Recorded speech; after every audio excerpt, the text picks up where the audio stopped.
নমস্কার, আমি প্রিয়াঙ্গী। আজ আপনাদের জন্য রয়েছে আরও একটি নতুন গোয়েন্দা গল্প। এই নিয়ে এই মাসে আপনারা মোট 3 জন নতুন গোয়েন্দার গল্প শুনলেন। এই গল্পটা শোনা হলে অবশ্যই কমেন্টে জানাবেন কোন গোয়েন্দাকে আপনাদের মনে ধরেছে। মহালয়া থেকে দেবীপক্ষের শুরু হয়, কিন্তু শহরে দেবীপক্ষের সূচনার দিন থেকে শুরু হয়েছে দেবীদের মৃত্যু।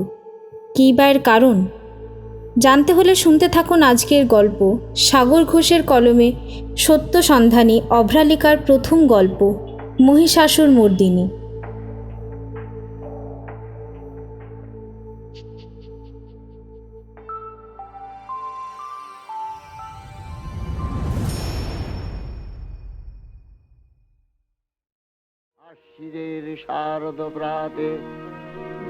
ঘড়ির কাঁটায় এখন ঠিক 4টে। রেডিওর যুগ চলে গেছে অনেক দিনই হলো, কিন্তু এখনো কল্লোলিলি তিলোত্তমার নতুন পুরনো অলিতে গলিতে কান পাতলে অন্তত আজকের এই সময়টুকুর জন্য শোনা যাবে রেডিওতে চলছে বীরেন্দ্র কৃষ্ণ ভদ্রের কণ্ঠে সৃষ্ট সেই কালজয়ী সৃষ্টি। হাজারো ইতিহাসের সাক্ষী এই বাঙালি জাতটার বাঙালি আনার অন্যতম অংশ এই সময়টুকু। জীবনের সকল বাধা বিপত্তি, মন খারাপ, রাগ বিদ্বেষ সব কিছু ভুলে বাঙালি মেতে ওঠে উৎসবের আনন্দে, ভরে ওঠে নতুন জীবন শক্তিতে। পূব আকাশে সামান্য লালচে আলোর ছটা লেগেছে বটে, কিন্তু সূর্যদেবের এখনো দেখা নেই। প্রকৃতির বুকে আলো আঁধারির খেলা। মন মাতানো শান্ত শীতল বাতাসে পুজোর গন্ধ। শহর ধীরে ধীরে জেগে উঠছে। শান্ত ফাঁকা রাস্তায় শুরু হচ্ছে গাড়ির আনাগোনা। ফুটপাতের দোকানপাট সব এক এক করে ঘুমের আড়ষ্ঠতা ছাড়িয়ে ধীরে ধীরে জেগে উঠছে। চায়ের দোকানগুলোয় একটু একটু করে ভিড় জমছে গঙ্গার ঘাটগুলোতেও। তর্পণকারীদের দল কেউ কোমর তো কেউ আবার গলা পর্যন্ত জলে দাঁড়িয়ে মৃত পূর্বপুরুষদের নামে জল অর্পণ করছেন। সৌমেন্দু দত্ত কলকাতা পুলিশের একজন বড় কর্তা। এই কলকাতারই মানুষ। 40 ঊর্ধ্ব এই দৃঢ় স্বভাবের মানুষটা অপরাধীদের প্রতি ঠিক যতটা কঠোর, নিজের পারিবারিক রীতিনীতি নিয়ে ঠিক ততটাই সতর্ক। শ্যামবাজারের এককালের নামী বড় ব্যবসায়ী পরিবারের ছেলে তিনি।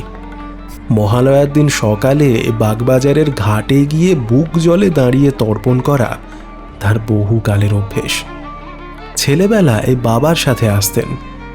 তারপরে ঠিক কবে থেকে যে তিনি ব্যাপারটা অভ্যাসে পরিণত করেছেন তা উনি জানেন না, কিন্তু প্রতি বছর এই দিন সকাল 4:15 মধ্যে ঠিক ঘাটে পৌঁছে যান।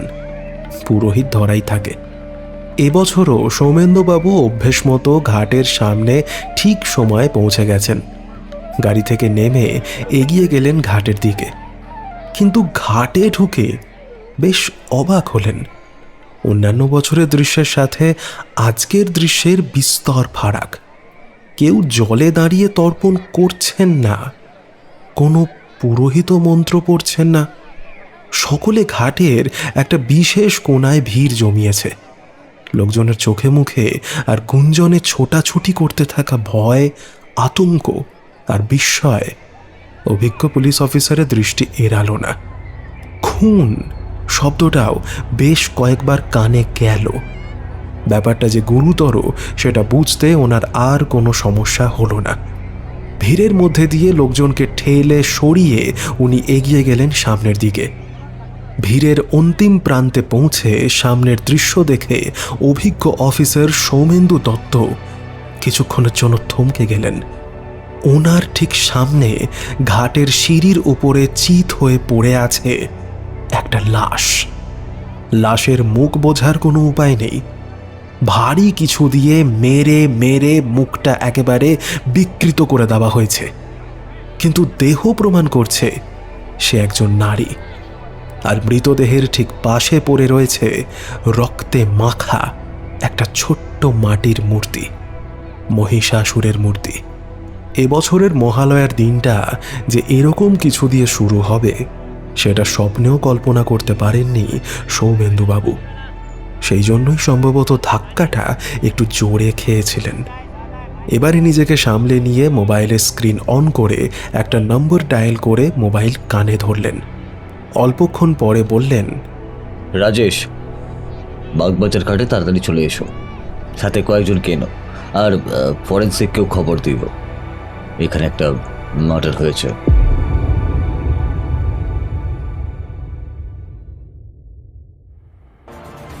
দেবীপক্ষের এমন ভয়ঙ্কর সূচনা আজ পর্যন্ত কলকাতাবাসী দেখেনি। মহালয়ার মতো বাঙালির এক অতি পবিত্র দিনের শুরুতেই পাওয়া গেল এক দেবীর বীভৎস বিকৃত মৃতদেহ। যে বাগবাজার ঘাট আজকের দিনে ভরে থাকে তর্পণকারীদের ভিড়ে, সেই ঘাটে আজ কেউ তর্পণ করতে পারেনি, পারা সম্ভবও ছিল না, কারণ ঘাটের ওপরেই পড়েছিল সেই দেবীর মৃতদেহ। এই বীভৎসতার কোনো তুলনা হয় না। মৃতদেহের সাথে ছিল একটা ছোট মাটির মূর্তি। জানেন সেই মূর্তি কিসের? মহিষাসুরের। দেবী পক্ষের সূচনাতেই এ কোন অসুরের আগমন হলো আমাদের কলকাতায়? মৃত সেই দেবীর পরিচয় বা কি? কেন এমন নৃশংসভাবে খুন করা হলো সেই দেবীকে? হাজারে হাজারে প্রশ্ন জমা পড়তে থাকলেও কলকাতা পুলিশ একেবারে নিশ্চুপ। কিন্তু কতদিন তারা চুপ করে থাকবেন? উত্তর তো আমাদের চাই। আসুন কয়েকজন প্রত্যক্ষদর্শীর কথা শুনে নেওয়া যাক। টিভির দিকে চেয়ে চুপচাপ বসেছিলেন সৌমেন্দুবাবু। হঠাৎ দরজায় টোকা পড়লে ওনার হুঁশ ফিরল। উনি বললেন, ইয়েস, কাম ইন। ঘরে ঢুকল বছর 30-এর এক সুদর্শন যুবক। পুলিশি উর্দিতে বেশ মানাচ্ছে ছেলেটিকে। ওর নাম রাজেশ বসু।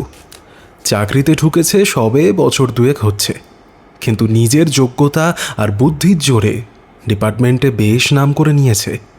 ঘরে ঢুকে রাজেশ পা ঠুকে একটা স্যালুট করল। সৌমেন্দুবাবু জিজ্ঞাসা করলেন, আপডেট কি? তেমন কিছুই পাওয়া যায়নি স্যার, মেয়েটার কোনো পরিচয় পাওয়া যাচ্ছে না। কিন্তু সেটা বললে তো আর হবে না রাজেশ। মিস সুনন্দা তো হাত ধুয়ে আমাদের পিছনে পড়ে গেছেন। রাজেশ টিভির দিকে এক পলক তাকালো। যে মহিলা রিপোর্টার খবর পড়ছেন তার নাম সুনন্দা সেন। মধ্য 30-এর এই সাংবাদিককে শহরের নেতা থেকে শুরু করে বিজনেসম্যান, এমনকি পুলিশও একটু এড়িয়ে চলতেই ভালোবাসে। রাজেশ এই 2 বছরে খুব ভালো করে মহিলাকে চিনে নিয়েছে। অল্প হেসেও বলল, ওনার তো এই একটাই কাজ স্যার, ছুতোনাতায় কোনোভাবে যদি একবার পুলিশকে হেনস্থা করার সুযোগ পান তাহলে সেটাকে তিল থেকে তাল না করা পর্যন্ত ওনার ঘুম আসে না। ওনাকে নিয়ে ভেবে লাভ নেই। না, সেই বিষয়ে আমি হয়তো মেনে নিলাম, কিন্তু এই বেওয়ারিশ লাস্টার ব্যাপারে তো আশ্রে হাত গুটিয়ে বসে থাকা যায় না। কিছু একটা করতেই হবে। বাগবাজার ঘাটে আজকের সকালে কত লোকের জমায়েত হয় সেটা তুমি খুব ভালো করে জানো। লাস্টটা সকলে দেখেছে, বুঝলে? তার উপরে এই নিউজ, ব্যাপারটা না মোটেও ঠিক দিকে এগোচ্ছে না। আচ্ছা, ফরেন্সিক টিম কি বলছে? ওনারা এখনও পরীক্ষা করছেন স্যার, কালকের আগে রিপোর্ট পাওয়ার কোনো সম্ভাবনা নেই। ওকে, তুমি একটা কাজ করো, এই কয়েকদিনের মধ্যে যে মিসিং রিপোর্টগুলো আছে না, ওই সমস্ত ডাটাগুলো না একবার চেক করো, যদি কোনো তথ্য পাওয়া যায়। Okay sir. আরও একটা স্যালুট করে রাজেশ ঘর থেকে বেরিয়ে গেল। সৌমেন্দুবাবু আবার চিন্তিত মুখে টিভির দিকে তাকালেন। উনি একজন অভিজ্ঞ অফিসার। লাশটা দেখার পর থেকেই ওনার কেন যেন মনে হচ্ছে এটা সবে শুরু। খুব খারাপ কিছু একটা এই শহরের ওপরে আসতে চলেছে, কিন্তু এই কথাটা কেন ওনার মনের দরজায় বারবার ধাক্কা মারছে সেটা বুঝতে পারছেন না। টিভি বন্ধ করে একটা ফাইল খুললেন, কিন্তু সেটাতেও বেশিক্ষণ মন দিতে পারলেন না। মেয়েটার বীভৎস মুখটা ওনার চোখের সামনে বারবার ফুটে উঠতে লাগলো।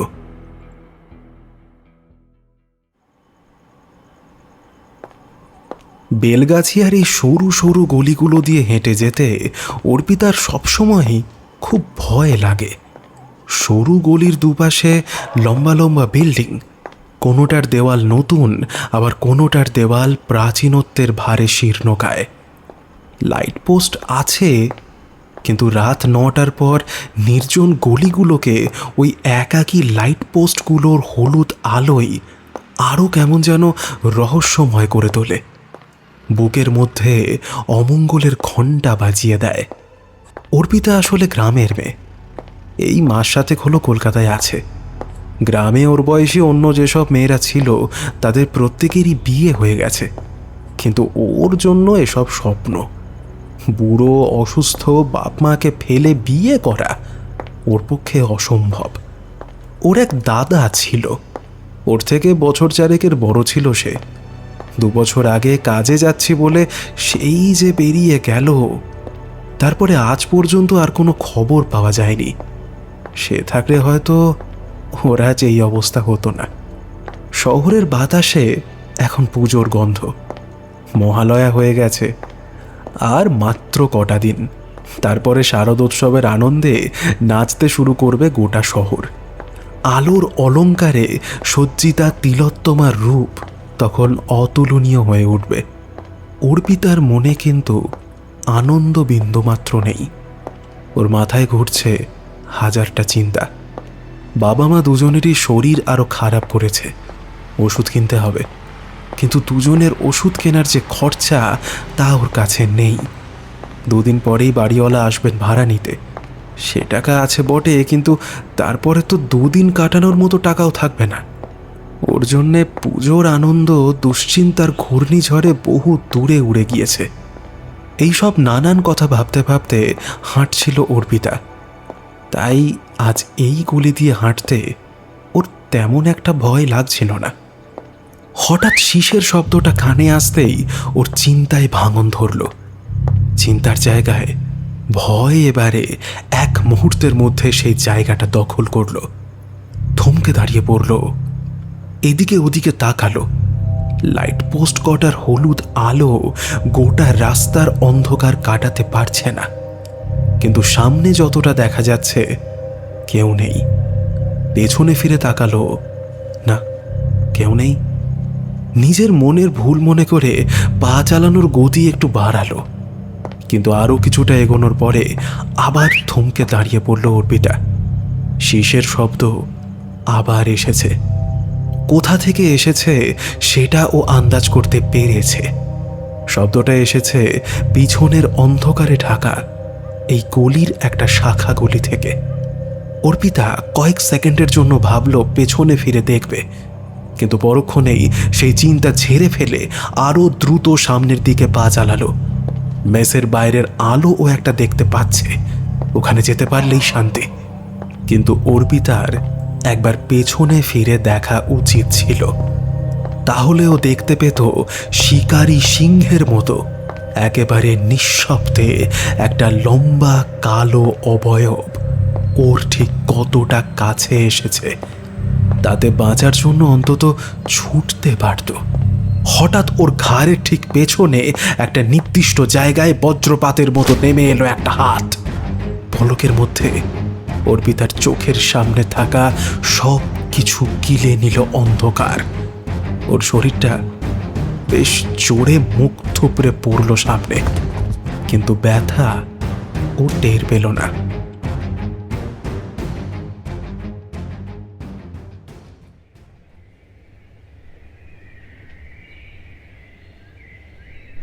সকাল 5:30। শহরের পথে লোকজনের ভিড় ধীরে ধীরে বাড়ছে। একে সোমবার, তার উপরে পুজোর ছুটির ঠিক আগের সপ্তাহ। আর কিছুক্ষণের মধ্যেই কলেজ স্ট্রিটের পথ চলতি মানুষের এই অল্প ভিড় ঠিক কোন মাত্রায় পৌঁছবে সেটা রাজু জানে। ওর হাতে আর বড়জোর 1 ঘন্টা সময় আছে। তার মধ্যেই হাত মুখ ধুয়ে পেট ভর্তি করে খেয়ে নিতে হবে, তারপরে ওকেও বেরিয়ে পড়তে হবে কাজে। আবার কখন যে খাবার সুযোগ পাবে তাও জানা নেই। ওর কাজে যা ঝুঁকি, তাতে তো অনেক সময় প্রাণের টানও পড়ে। এমন কতবার হয়েছে ও মরতে মরতে বেঁচেছে। রাজুর কাজ সম্পর্কে একটু বললেই ওর কিসের এত ঝুঁকি সেটা বোঝা যাবে। পথ চলতি লোকের পকেটে থাকা মানি ব্যাগ চোখের নিমেষে তুলে নেওয়া রাজুর কাছে কোনো বড় ব্যাপারই না। শুধু কি তাই, কথার জালে ফাঁসিয়ে অচেনা কারুর কাছ থেকে দিন খরচা তোলাও ওর কাছে বাঁ হাতের খেলা। মোট কথা, চিটিংবাজি যদি শিল্প হয় তাহলে রাজু সেই শিল্প জগতের অন্যতম উজ্জ্বল নক্ষত্র। কয়েকবার বাসে ধরা পড়ে গিয়েছে, মারও খেয়েছে, কিন্তু বুদ্ধির জোরে পালাতেও পেরেছে। ও অনেকবার ভেবেছে এই লাইনটা ছেড়ে দিয়ে ভালো মানুষ হয়ে সৎ পথে জীবন কাটাবে, কিন্তু সেটা হতেই চায় না। কোনো না কোনো কারণে ওকে চুরি করতেই হয়।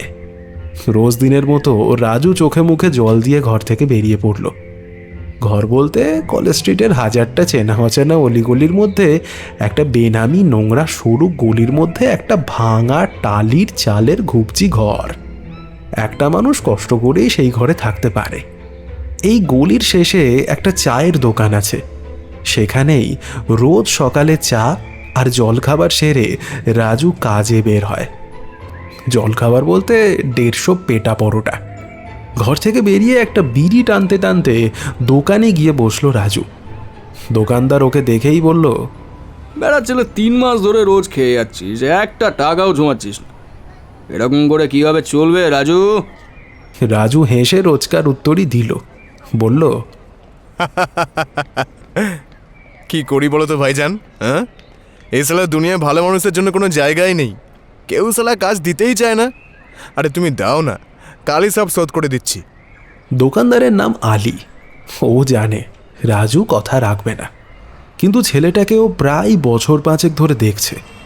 বিধর্মী হলেও ওদের মধ্যে একটা ভ্রাতৃত্বের সম্পর্ক স্থাপন হয়ে গেছে, সেটা বলাই বাহুল্য।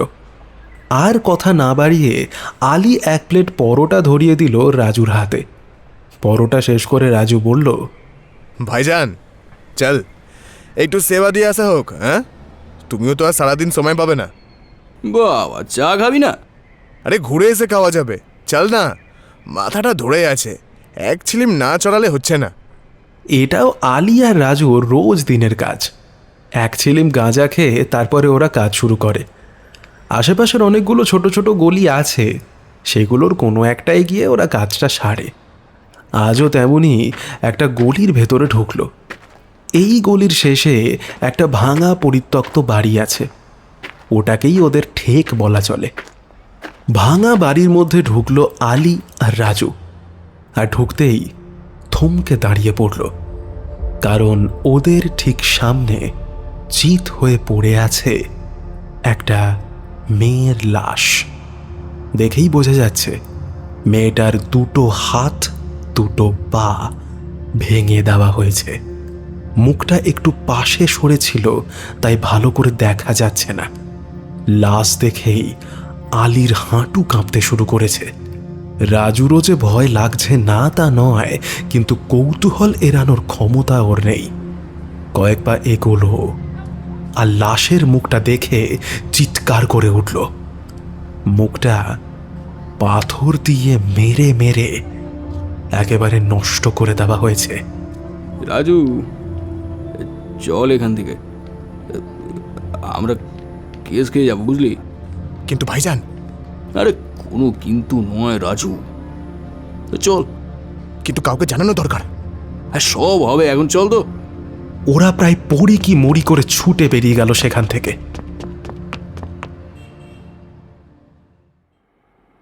ড্যাম ইট, এইসব হঠাৎ করে কি শুরু হলো বলো তো রাজেশ? আমিও তো সেটাই ভাবছি স্যার, কিন্তু কিছু মাথায় ঢুকছে না। মাথায় না ঢুকলে চলবে না রাজেশ। পর 2 দিন 2টো লাশ পাওয়া গেছে, আর রিপোর্টার সুনন্দা সেনের কথা যদি ঠিক হয় তাহলে কি হবে তুমি বুঝতে পারছো? পারছি স্যার। আচ্ছা, ফরেন্সিক কি বলছে? রাজেশ আর সৌমেন্দুবাবু এখন মুখোমুখি বসে আছে। দুজনের মুখেই চিন্তার গভীর ছাপ। পরপর 2 দিন শহরে 2টো বিভৎস লাশ পাওয়া গেছে, কিন্তু পুলিশের কাছে 2 মৃতদেহ সম্পর্কে কোনো খবরই নেই। অন্যদিকে সাংবাদিক সুনন্দা সেন পুলিশের ব্যর্থতাকে অস্ত্র বানিয়ে ইচ্ছে মতো শহরবাসীকে উস্কেই চলেছেন। ব্যাপারটা যে সত্যিই খুব খারাপ দিকে যেতে চলেছে সেটাও রাজেশ আর সৌমেন্দুবাবু দুজনেই খুব ভালো করে জানে। রাজেশ বলল, প্রথম বডিটার একটা প্রাইমারি রিপোর্ট ডক্টর চ্যাটার্জি দিয়েছেন, কিন্তু এখনও অনেক টেস্ট বাকি আছে। আর ডক্টর চ্যাটার্জির রিপোর্ট কি বলছে? রিপোর্টে বলছে মেয়েটার হাত পা, ঘাড়, কোমর আর পাঁজরের বেশ কয়েকটা হাড় ভেঙে দেওয়া হয়েছে। মুখটা থ্যাঁতলানো হয়েছে মৃত্যুর পরে। আর মেয়েটার মূলত যন্ত্রণার কারণে মৃত্যু হয়েছে। সেক্সুয়াল অ্যাসল্ট বা এই জাতীয় কিছু?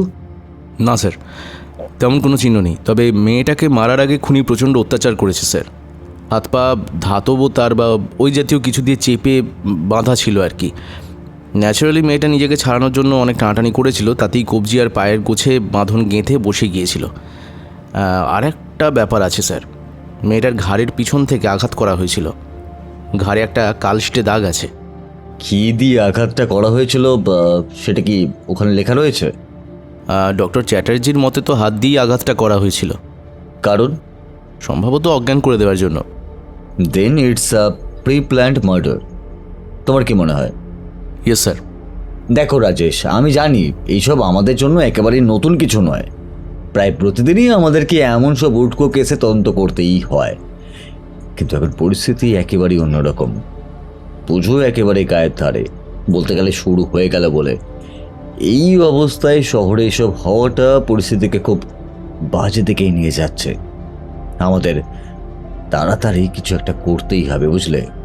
Right sir. আমি চাই তুমি নিজেই কেসটাকে হ্যান্ডেল করো। আর কিছু না বলে ফাইল নিয়ে রাজেশ উঠে দাঁড়িয়ে একটা স্যালুট করে ঘর থেকে বেরিয়ে গেল। পরিস্থিতি যে কতটা খারাপ দিকে যাচ্ছে সেটাও ভালোই বুঝতে পারছে।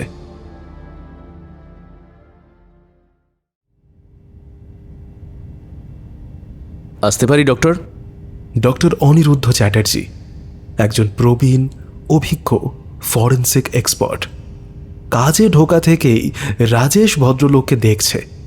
সে যতই জটিল কেস আসুক না কেন, ভদ্রলোকের মুখে সর্বদা ওই হাসি দেখে এসেছে এতদিন।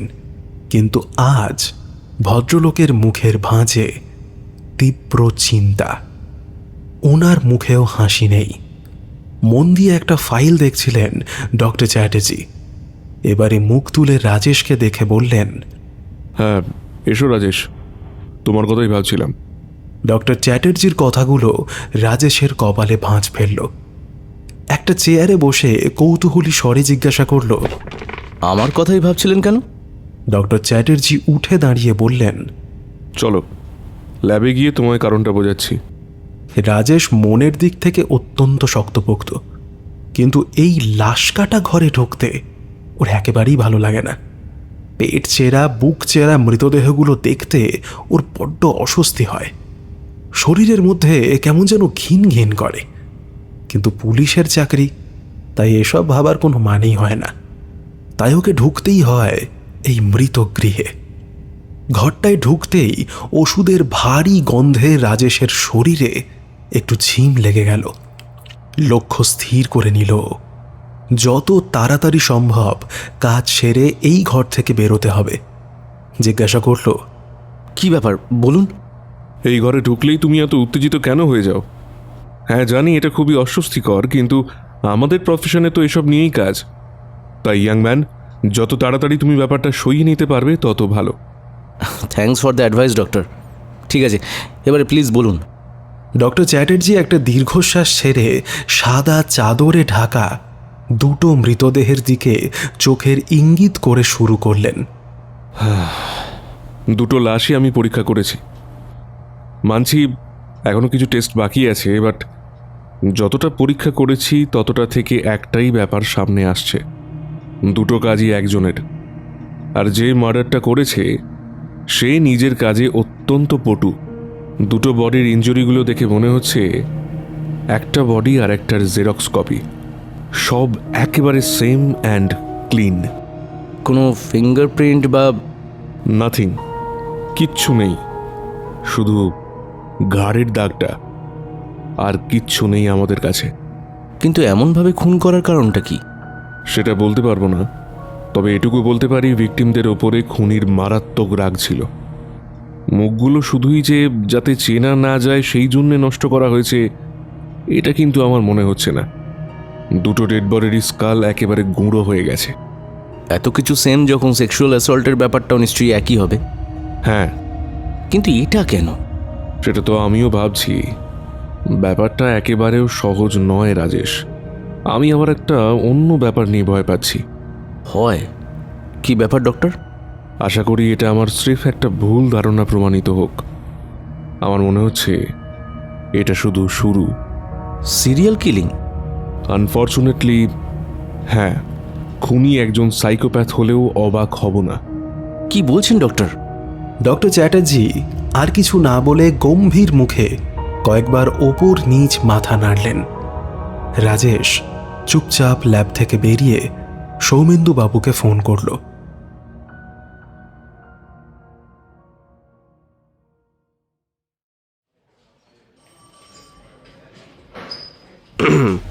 স্যার আসবো?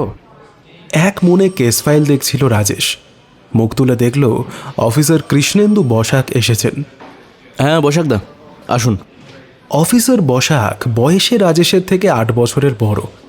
ডিউটির বাইরে দুজনের সম্পর্ক দাদা ভাইয়ের, কিন্তু থানার ভেতরে অফিসার বসাক জানেন উচ্চপদস্থ অফিসারকে কতটা সম্মান দিতে হয়। রাজেশ অনেকবার ওনাকে বলেছে, বসাকদা, আমরা দুজন যখন থাকবো তখন এসব স্যার আপনি আগে করার দরকার নেই। কিন্তু অফিসার বসাক নিজের নীতিতে অনড়। ডিউটির বাইরে গেলে এই মানুষটাই আবার বড় দাদা, কাছের বন্ধু হয়ে ওঠেন। কিন্তু মানুষের এমন পরিবর্তন দেখে রাজেশ অনেক সময় অবাক হয়। এখন অবশ্য ওর এসব ভাববার মতো সময় নেই, মনের অবস্থাও নেই। অফিসার বসাক চেয়ারে বসে বললেন, আপনি ডেকেছিলেন? আসলে বসাকদা, আমি ফরেন্সিক এক্সপার্ট ডক্টর চ্যাটার্জির কাছ থেকেই আসছি। ও আচ্ছা, তা উনি খুব খারাপ কিছু বলেছেন বলে মনে হচ্ছে। খারাপ বলতে তো খুবই খারাপ খবর দিলেন ডক্টর চ্যাটার্জি। ওনার রিপোর্ট অনুযায়ী দুজন ভিকটিমকে একজনই খুন করেছে। আর ওনার মতে আমাদের প্রতিপক্ষ কোনো সাধারণ মানুষ নন, সে একজন সাইকোপ্যাথ কিলার। সিরিয়াল কিলিংয়ের ব্যাপার মনে হচ্ছে। সাইকোপ্যাথ কিলার? ওই স্টোনম্যানের মতো? বলতে পারেন, কিন্তু চিন্তার ব্যাপারটা হচ্ছে খুনি নিজের কাজে এক কথায় এক্সপার্ট। ডক্টর চ্যাটার্জির মতো মানুষ আমাকে এই কথা বলেছেন।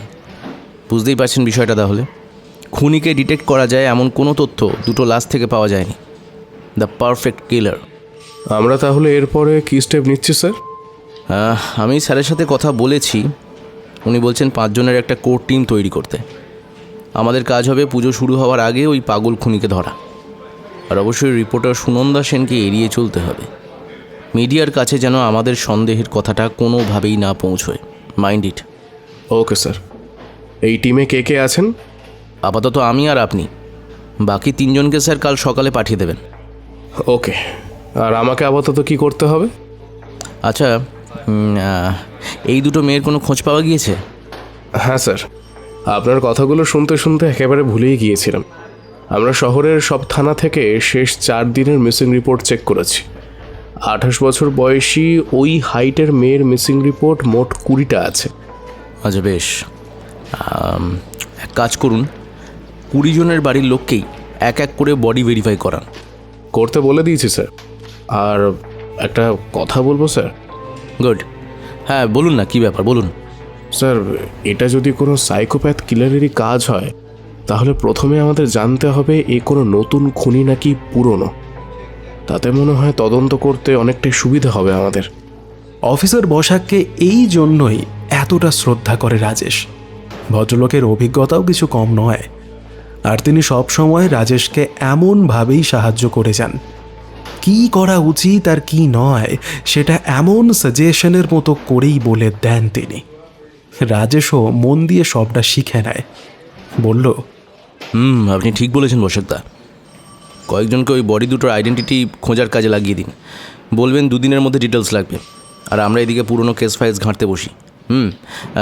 দেখা যাক এমন কেস আগে কখনো কোথাও হয়েছে কিনা। Yes sir. একটা স্যালুট করে ঘর থেকে বেরিয়ে গেলেন অফিসার বসাক।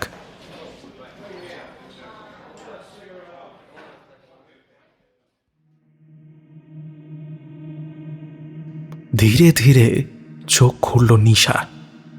ওর দৃষ্টি এখন সম্পূর্ণ ঝাপসা, মাথা ভোঁ ভোঁ করছে। একটু একটু করে দৃষ্টি পরিষ্কার হলে আশপাশটা দেখে ওর বিস্মিত হতভম্ব ভাবটা আরও কয়েক ধাপ বেড়ে গেল। ছোট্ট ঘরটার ঠিক মাঝখানের মেঝেতে পড়ে আছে ও। ঘরের মধ্যে কোনো আসবাবপত্র নেই। সিলিং থেকে কম পাওয়ারের একটা বাল্ব জ্বলছে। ঘরের মধ্যে আলো বলতে ওইটুকুই। ঘরে একটাও জানলা নেই। এক পাল্লার দরজা চেপে বন্ধ করা। নিশা উঠে বসার চেষ্টা করল, পরক্ষণই টের পেল সেটা করা ওর পক্ষে সম্ভব নয়। হাত পা শক্ত করে দড়ি দিয়ে বাঁধা, চেঁচাতেও পারবে না। মুখেও কাপড় দিয়ে কষে বাঁধা। ধীরে ধীরে ওর সবটা মনে পড়ে গেল। অফিস থেকে বাড়ি ফিরছিল নিশা। রাস্তায় হঠাৎ একটা লোক ছুটে এসে দাঁড়ালো ওর গাড়ির সামনে। ঠিক সময় ব্রেক না মারলে কি যে হতো কে জানে। তা গাড়ি থেকে নেমে সবে দুটো কথা শোনাতে যাচ্ছে, এমন সময় লোকটা ছুটে এসে ওর হাত পা ধরে কাঁদতে শুরু করলো। আপনার কি মরার ইচ্ছে হয়েছে? এমন ভান।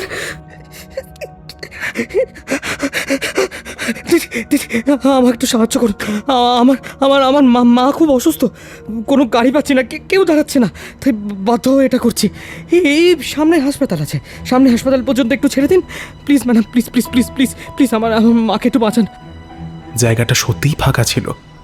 গাড়িগুলোও সব হুস হুস করে ছুটে যাচ্ছিল। লোকটা সামনে না এসে যদি ধারে দাঁড়িয়ে হাত নাড়ত তাহলে নিশাও দাঁড়াতো না। লোকটার কথাগুলো শুনে নিশা ফুটপাতের দিকে তাকালো। দেখতে পেল একজন দোকানের গায়ে ঠেস দিয়ে বসে আছে। ম্যাডাম, ওই তো আমার মা ম্যাডাম, একটু সাহায্য করে দিন, একটুখানি সাহায্য করে দিন madam, please please please please please. Nisha একজন লয়ার হতে পারে, কিন্তু এই বয়স্ক অসহায় মানুষগুলোকে দেখলে ওর কষ্ট হয়, মন নরম হয়ে যায়। তাই হলো, একটু আমতা আমতা করেই নিশা জিজ্ঞাসা করলো, কি হয়েছে ওনার? জানি না ম্যাডাম, আমার সঙ্গে হেসে হেসেই কথা বলছিল, তারপরে হঠাৎ করে কিছু হলো, ধপ করে মাটিতে পড়ে গেল। আমি জানি না মায়ের কি হয়েছে। আমার মা আমার সব কিছু। আপনি তবে দয়া করে একটু সাহায্য করুন। হসপিটাল এখান থেকে বেশি দূরে নয়, একটু নিয়ে চলুন। বিশ্বাস করুন আমি কিন্তু খারাপ মানুষ নই। নাহলে আমি আপনার তেমন হলে আপনাকে আমার ঠিকানাও দিচ্ছি, এই কাছেই আমার বাড়ি। Please madam, please please please, আর দেরি করলে কিন্তু মাকে বাঁচাতে পারবো না ম্যাডাম। প্লিজ ম্যাডাম, প্লিজ, আমার মা ছাড়া কেউ নেই madam, please please please madam. এই কথাতে নিশার মন আরও গলে গিয়েছিল। লোকটাকে দেখে ওর খারাপ বা বদমাইশ বলে মনে হচ্ছিল না। অফ হোয়াইট কালারের শার্ট, কালো প্যান্ট, গলায় টাই, এসব দেখে ওর মনে হয়েছিল সবে কাজ থেকে বাড়ি ফিরেছিল লোকটা। কিন্তু এগুলো ভাবা যে ওর কত বড় ভুল ছিল সেটা হারে হারে টের পাচ্ছে। শেষ দৃশ্যগুলো ওর স্পষ্ট মনে আছে। ও গাড়ির পাল্লা খুলল, লোকটা কাঁদতে কাঁদতে তার বৃদ্ধা মাকে গাড়িতে তুলল, তারপরে নিজে উঠে বসল। নিশা ড্রাইভিং সিটে বসে গাড়ির চাবিতে প্যাঁচ দেওয়ার জন্য সামনে একটু ঝুঁকল, তারপরেই পেছন থেকে ঘাড়ের ঠিক মাঝামাঝি একটা প্রচণ্ড আঘাত। তারপরেই সব অন্ধকার। এই জায়গাটা কোথায়? কি করে এলো এখানে? এই প্রশ্নগুলো মাথার মধ্যে ঘূর্ণিঝড় তৈরি করলেও উত্তর জানার কোনো উপায় নেই। সবচেয়ে বড় কথা, কিছু ভাবার অবস্থাতেই ও নেই। এখন ওর একটাই ভাবনা, এখান থেকে বেরোতে হবে, যাই হোক করে বেরোতে হবে। কিন্তু কি করে? এবারে যাই হোক করে অন্যদিকে ফিরল নিশা। সেই বৃদ্ধা মাটিতে পড়ে আছেন। ওর বুঝতে সমস্যা হলো না মানুষটা নিষ্প্রাণ। ও আর কিছু বুঝে ওঠার আগেই বন্ধ দরজা একটা ক্যাচ শব্দ করে খুলে গেল। নিশা দেখল ঘরের বাইরে কোনো আলো নেই, ঘুটঘুট করছে অন্ধকার। কিন্তু যে অবয়বটা দরজার উপর দাঁড়িয়ে আছে তাকে অল্প অল্প দেখতে পাচ্ছে। লোকটার মুখে একটা মুখোশ আছে, ভয়ঙ্কর কোনো অসুরের মুখোশ। মুহূর্তের মধ্যে নিশার হৃৎকম্পন কয়েক গুণ বেড়ে গেল।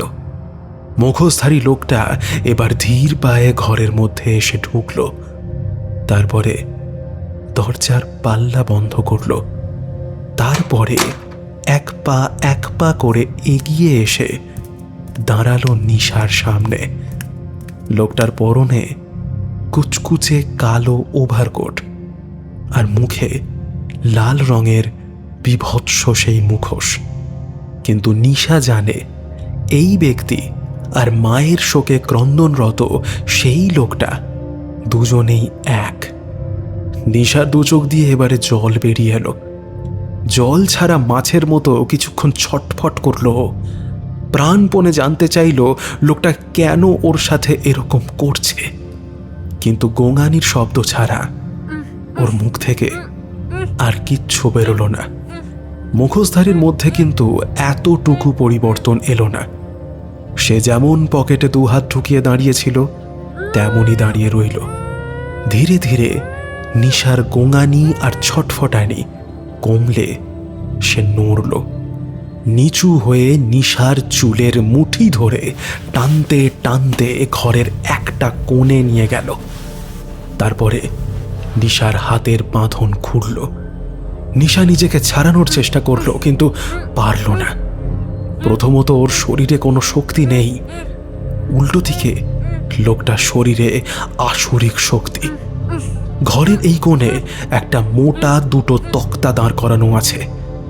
মুখোশধারী নিশার দুটো হাত এক এক করে দুটো তক্তায় বাঁধল, তবে দড়ি দিয়ে নয়, লোহার তার দিয়ে। এতটাই টেনে বাঁধল যে নিশার কবজি কেটে রক্ত বেরিয়ে গেল। দুটো পায়েও দড়ির বাঁধন খুলে ধাতব তারের বাঁধন দিল। তারপরে ওভারকোটের একটা পকেট থেকে বের করে আনলো একটা মাটির মূর্তি, মহিষাসুরের। সেটা সামনে রাখল। তারপরে আবার ফিরে এলো নিশার কাছে। কিছুক্ষণ চুপ করে দাঁড়িয়ে রইল। নিশা বেশ বুঝতে পারছে ওকে ছাড়ার কোনো ইচ্ছে এই লোকের নেই। অত্যাচার করবেই, কিন্তু কেমন হবে সেই অত্যাচার? স্রেফ যৌন হেনস্থা নাকি আরো বাজে কিছু? উত্তরটা কয়েক মিনিট পরেই পেল। মুখোশধারী তার অন্য পকেট থেকে বের করলো একটা হাতুড়ি। তারপরে সেটা সজোরে বসিয়ে দিল নিশার একটা পায়ে। শরীরে শিরশিরানি জাগানো হাড় ভাঙা শব্দটা শুনতে পেল নিশা। যন্ত্রণাটাও কানায় কানায় অনুভব করতে চাইল। ওর গলা চিরে চিৎকার বেরিয়ে আসতে চাইল, কিন্তু কিন্তু মুখ যে কোষে বাঁধা। গোঙানি ছাড়া আর কিছুই বের হলো না ওর মুখ থেকে।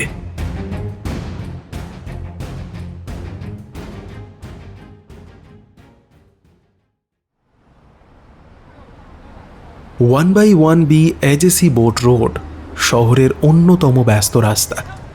প্রতি মুহূর্তে ঝাঁকে ঝাঁকে গাড়ি ছোটাছুটি করে। এখন বেলা 10টা। যথারীতি রাস্তা কানায় কানায় পরিপূর্ণ। পথের ধারে ফুটপাতের ওপরের চা পরোটার দোকানগুলো প্রায় ভর্তি। লোকের মুখে মুখে যেমন পুজোর আলোচনা, আর তার সাথেই জড়িয়ে আছে 3 দিনের শহরে পাওয়া 3টে লাশের কথা। নন্দর চায়ের দোকানও লোকে ভর্তি। পথ চলতি অনেক লোকজন তো আছেই, তার সাথে বেশ কিছু রেগুলার কাস্টমারও আছে। তারাও শহরের বর্তমান পরিস্থিতি নিয়ে আলোচনা করছে। অন্য সময় হলে নন্দও কোনো বিজ্ঞ সাংবাদিকের মতো নিজের মতামত দিতে শুরু করত, কিন্তু এখন রাস্তায় দাঁড়িয়ে থাকা গাড়িটা ছাড়া ওর আর কোনো দিকেই কোনো খেয়াল নেই। এর অবশ্য একটা কারণ আছে। নন্দ দোকান খোলে সকাল 5টায়। শীত, গ্রীষ্ম, বর্ষা কখনোই এই সময়ের এদিক ওদিক হয় না। আজও সকালেও দোকান খুলতেই আসে। দোকানের ডালা ও সবে সরিয়েছে, ঠিক তখন এই গাড়িটা এসে থেমেছে। একটা লোক বেরিয়ে গিয়েছিল, সেই থেকে গাড়িটা একই রকমভাবে দাঁড়িয়ে আছে। লোকটাকেও আর ফিরতে দেখেনি নন্দ। ছোট থেকেই ওর বই পড়ার শখ আছে। পড়াশোনা করতে বেশ ভালোবাসত। সংসারের আর্থিক টানাপোড়েনের মধ্যে পড়াশোনাটা ঠিক করে করতে না পারলেও গল্পের বই পড়ার শখটা ও ছাড়তে পারেনি। বিশেষ করে গোয়েন্দা গল্পের বই। আর সেসব পড়ে গোয়েন্দাদের মতো বিশাল বুদ্ধি না পেলেও সন্দেহ করার যে বিশেষ ক্ষমতা তাদের থাকে তার কিছুটা রপ্ত করেছে। সেই জন্যই টানা 5 ঘন্টা ধরে গাড়িটাকে দাঁড়িয়ে থাকতে দেখে ওর মনে দানা বাঁধতে থাকে সন্দেহ। আর এখন সেটা বেড়ে উঠেছে। নিজের কৌতূহল আর সামলাতে পারল না নন্দ। দোকান থেকে বেরিয়ে এগিয়ে গেল গাড়িটার কাছে।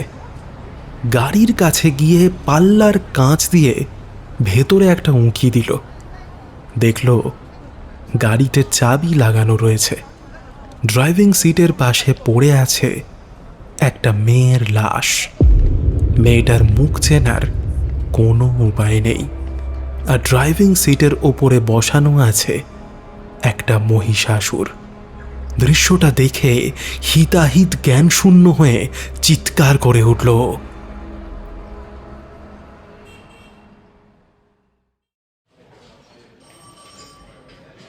রাজেশের টেবিলে এখন ফাইলের পাহাড় জমেছে।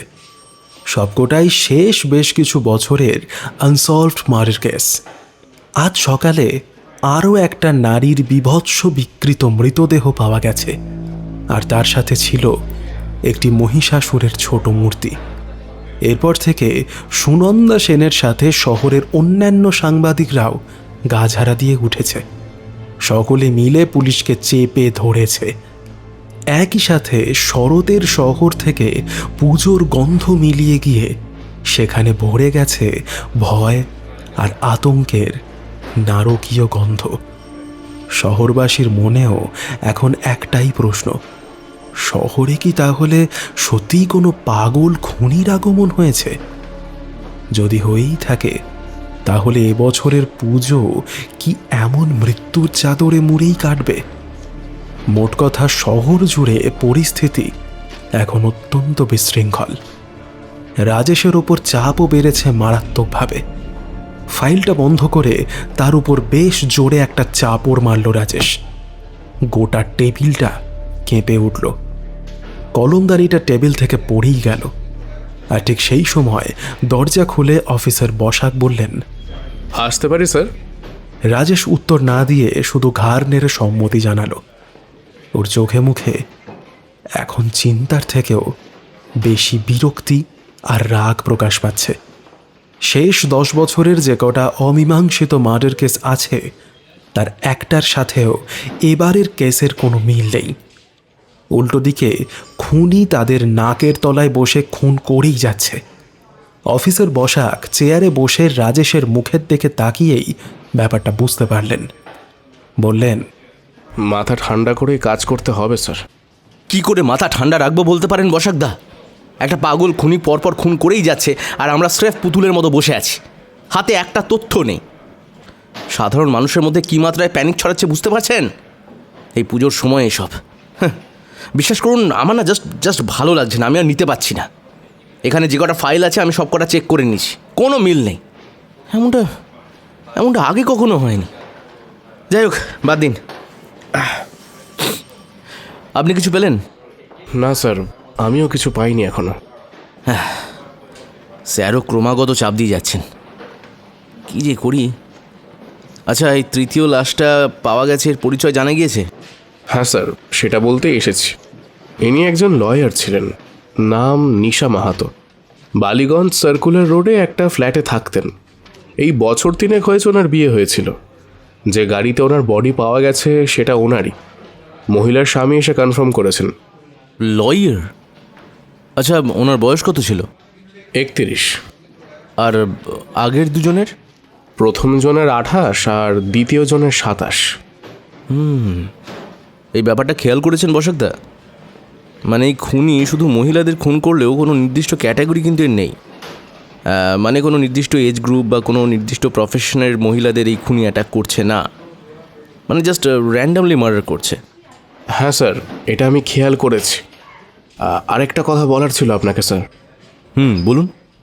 ব্যাপারটা কাল রাতে আমার মাথায় এসেছে। আচ্ছা, এমনও তো হতে পারে যে আমাদের শহরে এসব প্রথমবার হচ্ছে, কিন্তু অন্য কোথাও এমনটা আগেও হয়ে গেছে।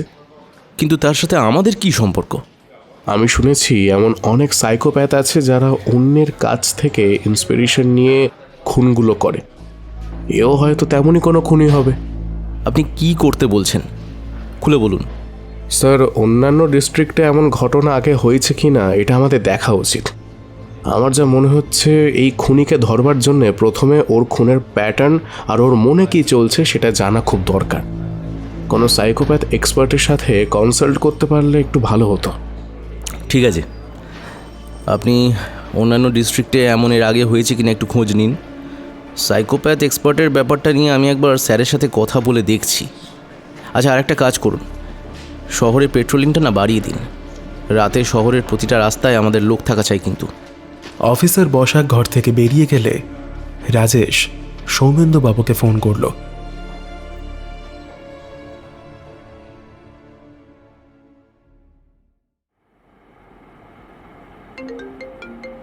হঠাৎ মোবাইলটা বেজে ওঠায় অভ্রালিকার মনোযোগে ব্যাঘাত ঘটল।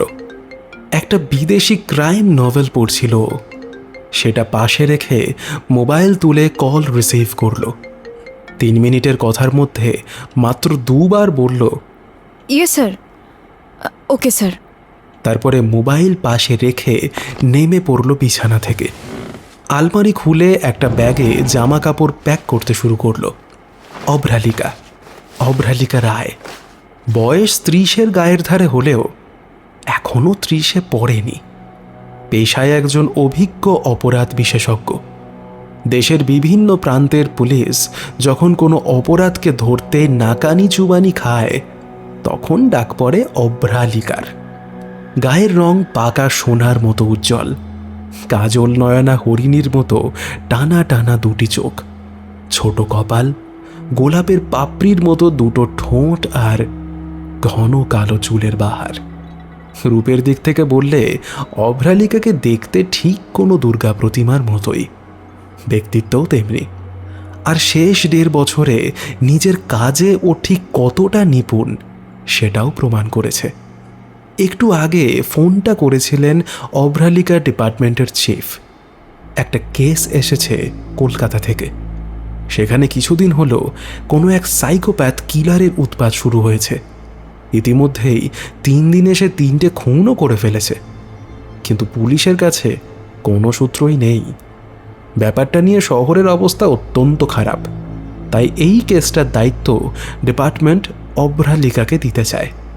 সবে এই 3 আগেই রাজস্থানের একটা কেস সলভ করে অভ্রালিকা বাড়ি ফিরেছে। ঠিক করেছিল কটা দিন কোথাও একটা ছুটি কাটিয়ে আসবে। জায়গাটাও ঠিক করে ফেলেছিল, হিমাচলের একটা ছোট্ট অখ্যাত পাহাড়ি গ্রাম। আগামীকালই টিকিট কাটবে ভেবেছিল, কিন্তু এখন আর সেটা সম্ভব নয়। সম্ভব নয় এ কথা বলা অবশ্য ভুল হবে। চাইলেও কেসটা না নিয়ে ঘুরতে যেতেই পারে, কিন্তু কলকাতার প্রতি ওর একটা শেকড়ের টান আছে। প্রায় 12টা বছর হতে যায় বাবা মায়ের সাথেও কলকাতা ছেড়েছে, কিন্তু এখনও প্রায় রোজ রাতেই জায়গাটার কথা মনে পড়ে ওর।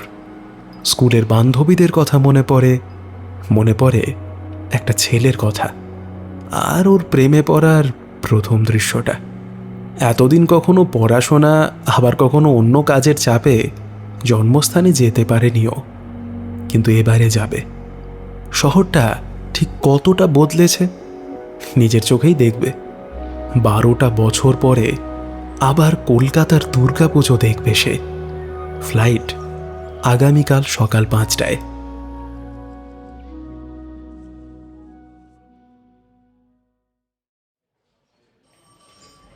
মে আই কাম ইন স্যার? হ্যাঁ, আসুন বসুকদা। অফিসার বসাক ঘরে ঢুকে বেশ কিছু মোটা মোটা ফাইল রাখলেন টেবিলের ওপরে। অভিজ্ঞ অফিসারের মুখের ভাঁজে চিন্তার ছাপ স্পষ্ট।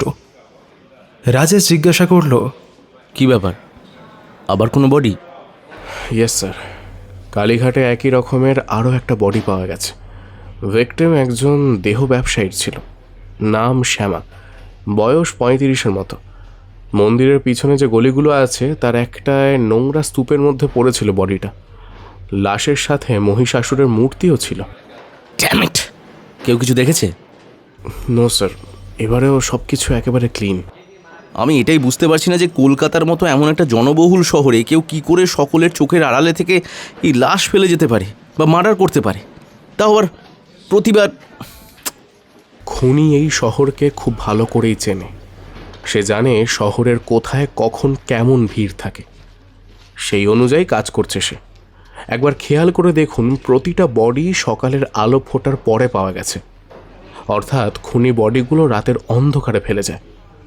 আর থার্ড বডিটা বাদ দিয়ে বাকিগুলো যেসব জায়গায় ফেলে গেছে রাতে, সেই সব জায়গায় লোকজন থাকে না বললেই চলে স্যার। কিন্তু আমাদের পেট্রোলিংয়ের পরেও এটা কেমন করে সম্ভব? এই শহরে তো অলিগলির অভাব নেই স্যার, আর এই কটা লোক কতখানি একসাথে নজরে রাখবে? কিন্তু এমনভাবে তো আর চলতে পারে না বসাকদা। যাই হোক, এগুলো কিসের file? I got something very strange sir. কীরকম? এই যে এই ফাইলগুলো 2021, 2022 আর 2023-এর। এখানে টোটাল 12টা আনসলভ মার্ডার কেস আছে। একটাও কলকাতার নয় কিন্তু। 2021-এর কেসগুলো মালদার, 2022-এর দার্জিলিংয়ের, আর 2023-এরগুলো দক্ষিণ 24 পরগনার। প্রতি বছর 4টে করে খুন, আর প্রতিটা খুনই হয়েছিল দুর্গাপুজোর সময়। কেসগুলোয় মুখ নষ্ট করা ছাড়া বাকি সবই সেম। ইভেন মহিষাসুরের মূর্তিও পর্যন্ত রয়েছিল সেই কেসে। সেই সময় কেসগুলোর ঠিক করে তদন্ত হয়নি। পুজোর চাপ আর বিক্ষিপ্তভাবে ডিস্ট্রিক্টের বিভিন্ন জায়গায় ঘটনাগুলো হয়েছিল বলেই হয়তো তেমন একটা গুরুত্ব দিয়ে দেখা হয়নি তখন। কিন্তু আমার মতে এইগুলো আমাদের একটু খুঁটিয়ে দেখা উচিত। আমি নিজে ক্রস চেক করেছি। এই 12টা কেসেও মহিলাদের অত্যন্ত যন্ত্রণা দিয়ে মারা হয়েছিল। প্রতিটা বডির ঘাড়ে কালশিটে দাগও পর্যন্ত ছিল। এতগুলো কেসের কোনো প্রাইম সাসপেক্ট ছিল না? কয়েকটা কেসের ছিল স্যার, কিন্তু একটাতেও আসল খুনিকে ধরা যায়নি। তারপরে যা হয়, দিনের পর দিন পড়ে থাকতে থাকতে কেসগুলো ধামাচাপা পড়ে গিয়েছিল। আচ্ছা বেশ, আর এই 23 সালের পরে আর এমন ঘটনা ঘটেনি, তাই তো? আগে না স্যার, এখনও তো তেমন কিছু পাইনি। ব্যাপারগুলো 2021-এ শুরু হয়ে 2023 পর্যন্ত চলেছে। তারপরে এমন আর একটাও কেস নেই স্যার। That's really strange. ঠিক এই সময় টোকা পড়ল দরজায়। রাজেশ মুখ তুলে বলল, ইয়েস, কাম ইন। এক কনস্টেবল এসে দরজা খুলে বলল, স্যার, দিল্লি থেকে ক্রিমিনোলজিস্ট মিস রায় এসেছেন, আপনার সঙ্গে কথা বলতে চান। আচ্ছা, ওনাকে নিয়ে এসো। কনস্টেবল চলে গেলে অফিসার বসাক জিজ্ঞাসা করলেন, মিস রায় কে স্যার? আপনি যেমনটা বলেছিলেন আমি স্যারকে তেমনই বলেছিলাম কাল। উনি কথা বলে দিল্লি থেকে এনাকে ডেকে পাঠিয়েছেন আমাদের সাহায্যের জন্য। মিস রায় শুধু একজন ক্রিমিনোলজিস্ট নন, একজন সাইকোপ্যাথ এক্সপার্টও। Oh, I see. সেই কনস্টেবলের সাথে অভ্রালিকা এবারে ঘরে ঢুকল। অফিসার বসাক উঠে তার সাথে হ্যান্ডশেক করার জন্য এগিয়ে গেলেন। রাজেশ বিস্মিত চোখে অভ্রালিকার দিকে চুপচাপ পাথরের মূর্তি হয়ে দাঁড়িয়ে রইল। অভ্রালিকা হাসি মুখে অফিসার বসাকের সাথে হ্যান্ডশেক করে এগিয়ে এসে দাঁড়ালো রাজেশের ঠিক সামনে। হাসি মুখে হাত বাড়িয়ে দিয়ে বলল, হ্যালো অফিসার বাসু। রাজেশ কাঠের পুতুলের মতো হাত বাড়িয়ে হ্যান্ডশেক করল। বিস্ময়ে ভরপুর স্বরে বলল, অভ্রা। অভ্রালিকা রাজেশকে শেষ করতে না দিয়ে হেসে বলল, ইয়েস, মাইসেলফ অভ্রালিকা রায়।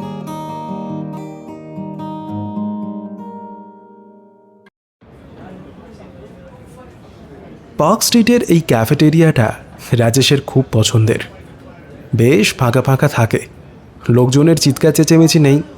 যখন কাজের চাপে ওর মাথা একেবারে তালগোল পাকিয়ে যায় তখন ও এইখানে চলে আসে।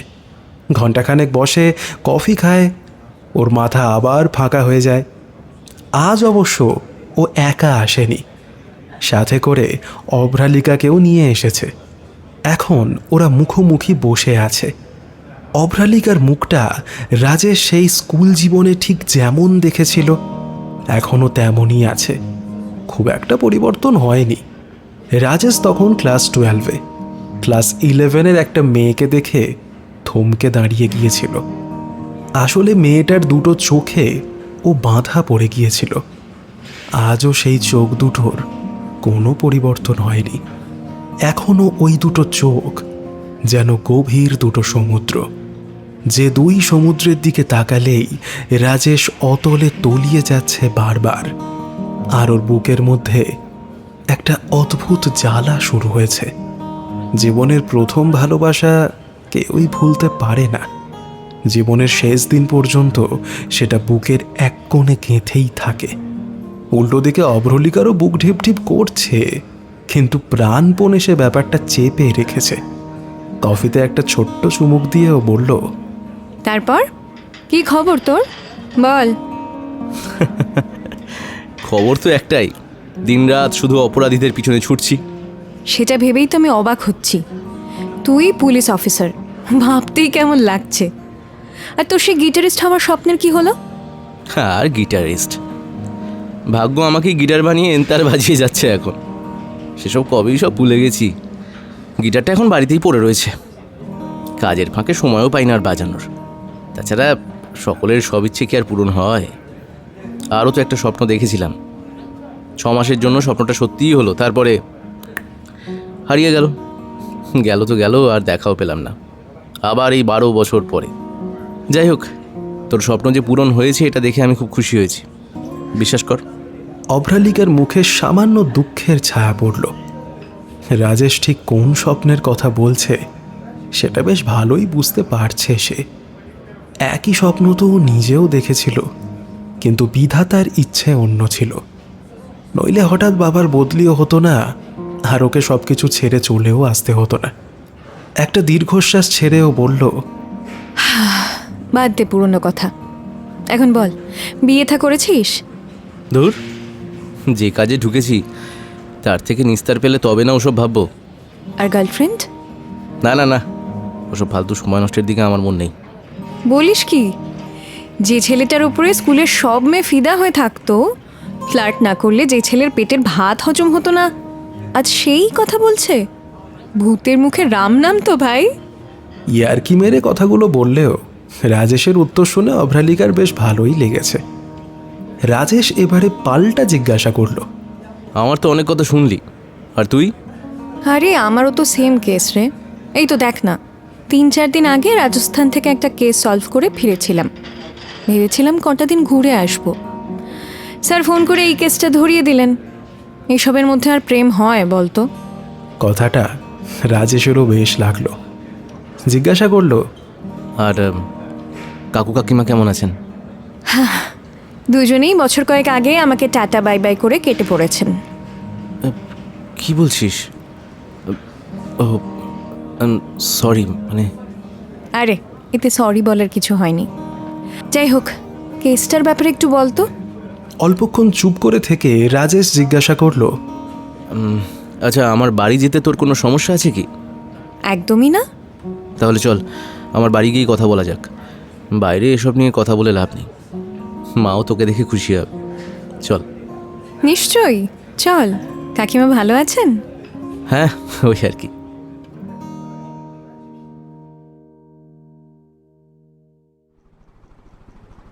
রাজেশের বাড়ি পৌঁছে প্রথমেই অভ্রালিকা রাজেশের মায়ের সাথে দেখা করল। বৃদ্ধা সত্যিই মেয়েটিকে দেখে খুব খুশি হলেন। 12 বছর আগে মাত্র কয়েকবার দেখার পরেও যে বৃদ্ধা তাকে মনে রেখেছেন, এটা দেখে অভ্রালিকারও খুব ভালো লাগলো। এরপরে রাজেশের ঘরে গিয়ে ওদের কথা শুরু হলো। রাজেশ বলল, আচ্ছা, কেস ফাইলটা তুই কি দেখেছিস? হ্যাঁ, সে দেখে নিয়েছি। তবু তুই বল, তোর অবজারভেশনটা জানতে চাইছি। ওকে, দেখ, যে 3টে বডি পাওয়া গিয়েছে, 3টে যে একজনেরই কাজ সেটা বুঝতে কোনো অসুবিধা হয় না। প্রতিটা বডিতে সেম ইনজুরি, ঘাড়ে একই রকমের কালশিটে, মুখ থ্যাঁতলানো, অ্যান্ড অ্যাভাব অল ওই মহিষাসুরের মূর্তিটা। 3জন ভিক্টিমেরই ব্যাকগ্রাউন্ড ভালো করে দেখা হয়েছে, কারোর মধ্যেই কোনো সম্পর্ক নেই, তেমন কোনো সাসপেক্টও পাওয়া যাচ্ছে না। আচ্ছা, এবারে বলি আজ সকালে যে আপডেটটা পেয়েছি। 2021, 2022, 2023 এই 3 বছর মালদা, দার্জিলিং আর দক্ষিণ 24 পরগনা এই 3টে ডিস্ট্রিক্টের নানান জায়গায় পুজোর 3 দিনে 4টে করে লাশ পাওয়া গিয়েছিল। মুখ থ্যাঁতলানো বাদ দিয়ে বাকি সব সেম। আমরা এখন সেটা নিয়ে খোঁজখবর করছি। এরপরে মানে 2024-এ এমন কেস আর হয়নি, তাই তো? না, আপাতত তেমন কোনো কেস সামনে আসেনি। এবারে তোর কথা শুনে আর কেস রিপোর্ট পড়ে আমার কি মনে হচ্ছে বলি। আমার ধারণা তোরা ঠিকই ধরেছিস, খুনি নিঃসন্দেহে একজন সাইকোপ্যাথ, একেবারে ক্লাসিক সাইকোপ্যাথ যাকে বলে। মেয়েদের প্রতি রাগের কোনো সীমা নেই। মহিষাসুরের মূর্তি রাখার কারণটাও সেটাই। খুনি বোঝাতে চাইছে সে মহিষাসুরের প্রতীক, আর এবারে সে বধ হবে না, বধ করবে। কাদের? দেবীদের। কিন্তু কেন? ওই যে বললাম, নারীদের প্রতি এই খুনির রাগের কোনো সীমা নেই। আর সেটার কোনো কারণ বুঝতে পারছিস? এইসব কেসে সাধারণত যেটা হয়ে থাকে সেটা হচ্ছে, কোনো ছেলে বা মেয়ে ছোট থেকে মা হোক বা প্রেমিকা হোক বা যেই হোক, মোট কথা নারীদের থেকে যদি ক্রমাগত অ্যাবিউজড হতে থাকে, তখন তার মনে নারী জাতির প্রতি প্রচণ্ড একটা ঘৃণা, একটা রাগ জন্মায়, আর সেটা থেকে একটা সাইকোপ্যাথের জন্ম হয়। ভিকটিমদের ফরেন্সিক রিপোর্টও সেটাই বলছে। প্রত্যেককে খুনি চরম সীমা পর্যন্ত যন্ত্রণা দিয়েছে। তারা মরে যাওয়ার পরেও খুনির রাগ কিন্তু যায়নি, তাই সে মুখগুলোই নষ্ট করে দিয়েছে। হয়তো সব শিকারের মুখেই সে তার মা বা প্রেমিকা বা যেই নারীরা তাকে হিউমিলিয়েট করত তাদের দেখতে পায়। কিন্তু আমি একটা কথা বুঝতে পারছি না, যে এই খুনি পরপর 3 বছর খুন করার পর হঠাৎ একটা বছর কিচ্ছু করলো না, তারপরে আবার খুন করা শুরু করলো, এটা কেন? এরকমও অনেক সময় হয়, বুঝলি তো। মানে ধর, তুই হচ্ছিস মার্ডারার, মেয়েদের প্রতি তোর খুব রাগ, তুই খুন করে সেই রাগ মেটাচ্ছিস। এবারে হঠাৎ একদিন তুই এমন কোনো মহিলার সংস্পর্শে এলি যে মেয়েদের প্রতি তোর যে রাগ, ঘৃণা এসব একটু একটু করে কমতে লাগলো। তুই ধীরে ধীরে রিকভার করতে শুরু করলি, কিন্তু হঠাৎ একদিন আবার সেই নারী তোকে ধোঁকা দিল বা মারা গেল বা সামহাও তোকে কষ্ট দিল। তখন তোর মধ্যে আবার সেই পুরনো সাইকোপ্যাথটা জেগে উঠল, তুই আবার খুন করতে শুরু করলি। সেকেন্ড টাইম আমি যখন আবার খুন করছি, তখন নিশ্চয়ই আমার মধ্যে থাকা রাগ আর ঘৃণাটা দ্বিগুণ হয়ে যাবে। অবশ্যই, তুই আরও ফেরোশাস হয়ে যাবি তখন। Now I got it. ওই জন্যই ওই 3 বছরের খুনগুলো আর সব করলেও খুনি তাদের মুখ নষ্ট করেনি, কিন্তু এবারে সেটা করছে। আচ্ছা, আরও 2টো প্রশ্ন আছে আমার। কি কি?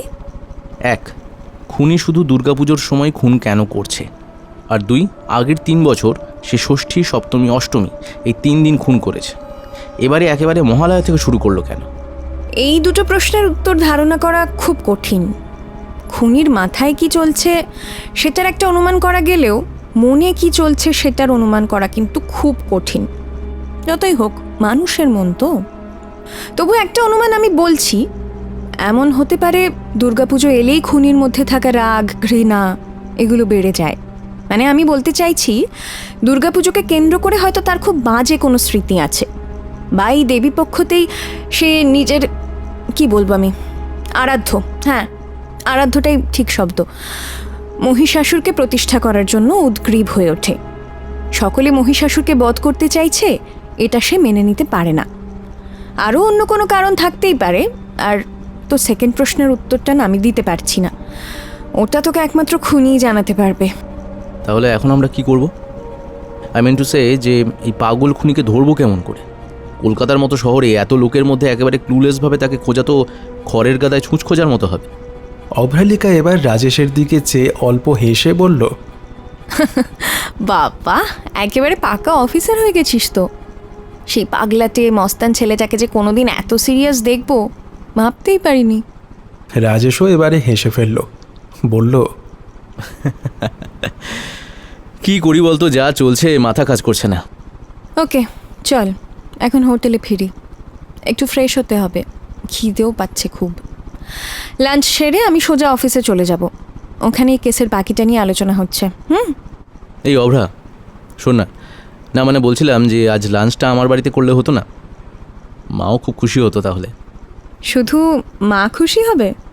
না, আমিও খুশি হব, খুব খুশি হব। ওকে, ডিল ডান। খাওয়া সেরে আমরা তাহলে একসাথে অফিসে চলে যাব। তবে একটা ওয়ার্নিং, এই সময়টুকুর মধ্যে ওই বিদঘুটে কেসটা নিয়ে কিন্তু আর কোনো কথা হবে না। যথা আজ্ঞা রানী সাহিবা, তুই বস, আমি মাকে বলে আসি। রাজেশ ঘর থেকে বেরিয়ে গেলে অভ্রালিকার দরজার দিকে তাকিয়ে চুপ করে বসে রইল। বাবা মা মারা যাবার অনেক দিন পর ওর আবার এতটা ভালো লাগছে। সত্যি বলতে রাজেশকে দেখে খুবই ভালো লাগছে। ওর বুকের মধ্যেও কেমন একটা যেন হচ্ছে।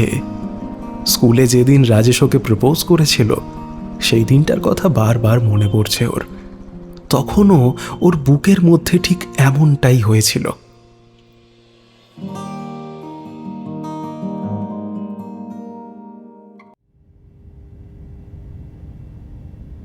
একের পর এক খুন হয়েই চলেছে গোটা শহর জুড়ে। একের পর এক মহিলাকে বীভৎসভাবে হত্যা করে চলেছে একজন পাগল খুনি। কিন্তু কলকাতা পুলিশ ঠুঁটো জগন্নাথের মতো হাত গুটিয়ে বসে আছে। খুনিকে ধরা তো দূরস্থ, এখনো নাকি তারা খুনি সম্পর্কে কিছু জানতেই পারেনি। আমার আপনার ঘরের মেয়ে, বোন, স্ত্রীর তাহলে কি হবে? কে রক্ষা করবে তাদের? আমাদের সকল মহিলাকেই কি তাহলে এমন বীভৎস এক খুনির হাতে মরতে হবে? কলকাতা পুলিশের কাছ থেকে পাওয়া গেছে এক নতুন খবর। এই সাইকোপ্যাথ কিলারকে পাকড়াও করার জন্য দিল্লি থেকে এক সাইকোপ্যাথ এক্সপার্টকে ডাকা হয়েছে। তিনি নিজেও একজন মহিলা, নাম অভ্রালিকা রায়। তিনি কি এ যুগের মহিষাসুরকে আটকাতে পারবেন? এ বিষয়ে অবশ্যই তিনি কোনো উত্তর এখনো দেননি। টিভিটা হঠাৎ অফ হয়ে গেল। ঘরের মধ্যে একটা নাইট ল্যাম্প শুধু জ্বলছে। তার নীল ঝাপসা আলোয় অন্ধকার ঘরটা আরও ঝাপসা দেখা যাচ্ছে, কিন্তু টিভির সামনে সোফার উপরে বসে থাকা লোকটার কালো অবয়ব দেখা যাচ্ছে। তার মুখে থাকা ভয়ঙ্কর লাল অসুরের মুখোশটা এই অল্প আলোতেও ভয়ঙ্কর দেখাচ্ছে। মুখোশধারী এবারে উঠে দাঁড়ালো, হাসতে হাসতে বলল,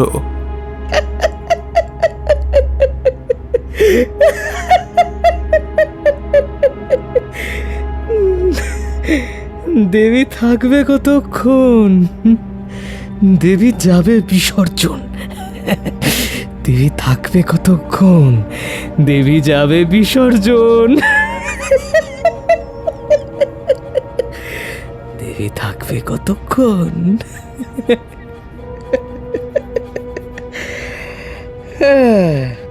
তারপরে হাতে গ্লাভস পরে ঘর থেকে বেরিয়ে গেল।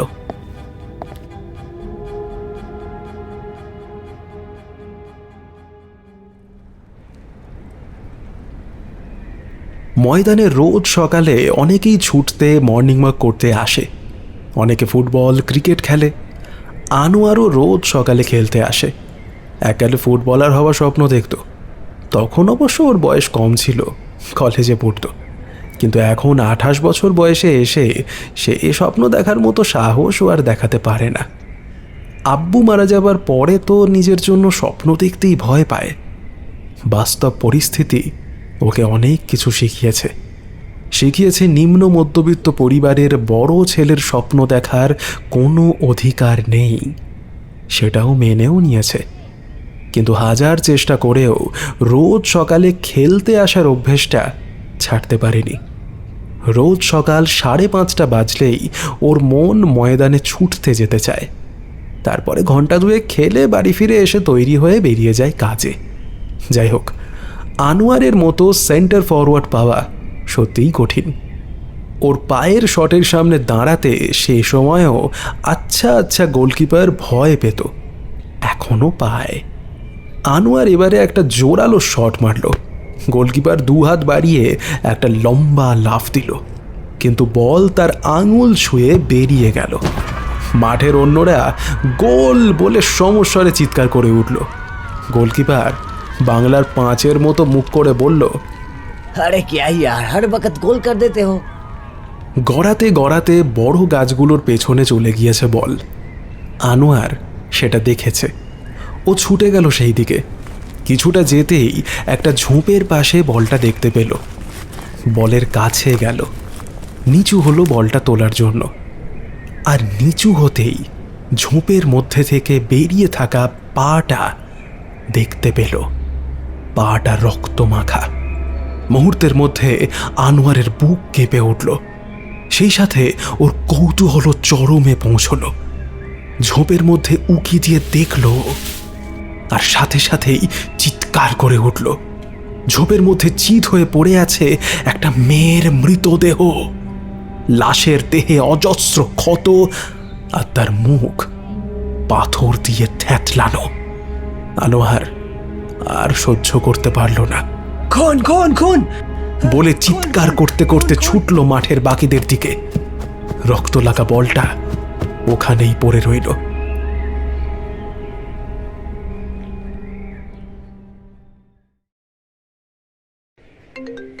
মোবাইলের রিংয়ের শব্দ পরপর বেশ কয়েকবার কানে যেতেই অভ্রালিকার ঘুম ভেঙে গেল।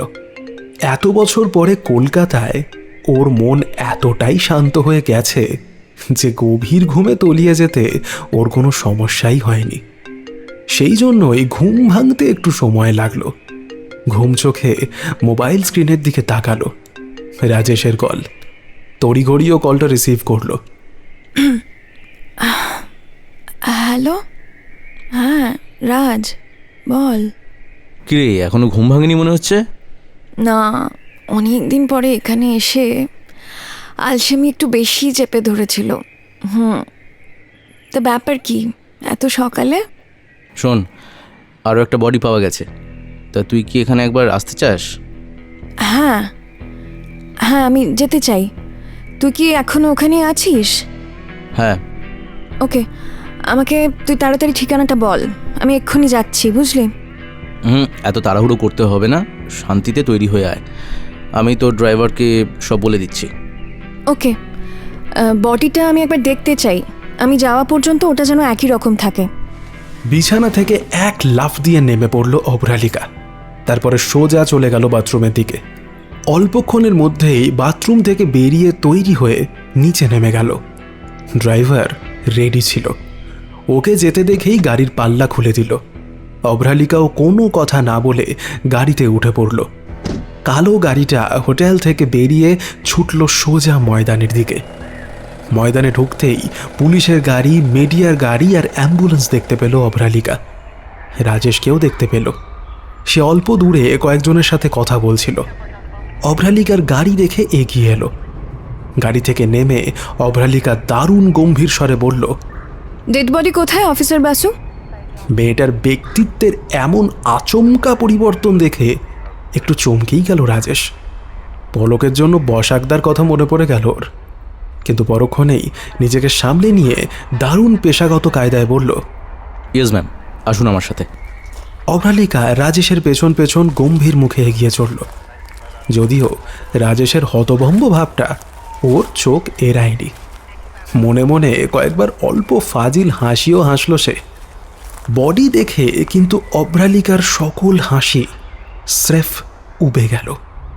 এর আগেও বেশ কিছু নৃশংস হত্যাও দেখেছে, কিন্তু এই লাশটার মতো বীভৎস একটাও নয়।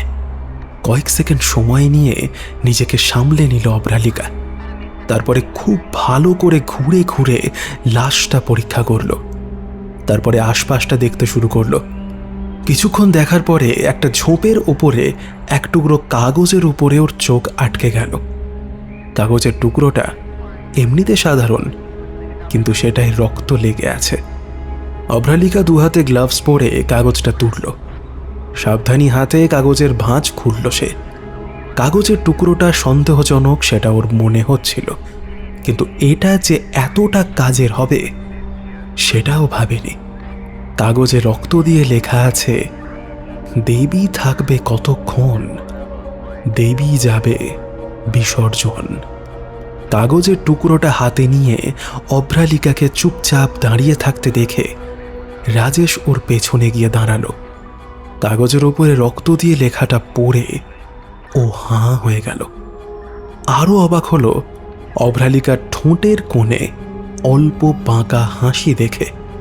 জিজ্ঞাসা করলো, কি ব্যাপার মানে মিস রায়, আপনি হাসছেন কেন? যা চাইছিলাম খুনি সেই ভুলটাই করেছে অফিসার। এটারই ফায়দা আমাদের নিতে হবে। এসবের মানে তো আমি কিছুই বুঝতে পারছি না মিস রায়, প্লিজ একটু ক্লিয়ারলি বলবেন। এই মেসেজটা আমার জন্য। খুনি আমাকে চ্যালেঞ্জ করছে। আপনাকে চ্যালেঞ্জ করছে? কেন? চলুন অফিসে গিয়ে সবটা বলছি। বাইরে এসব নিয়ে আলোচনা করা ঠিক হবে না। রাজেশ এ ব্যাপারে আর কিছু বলল না।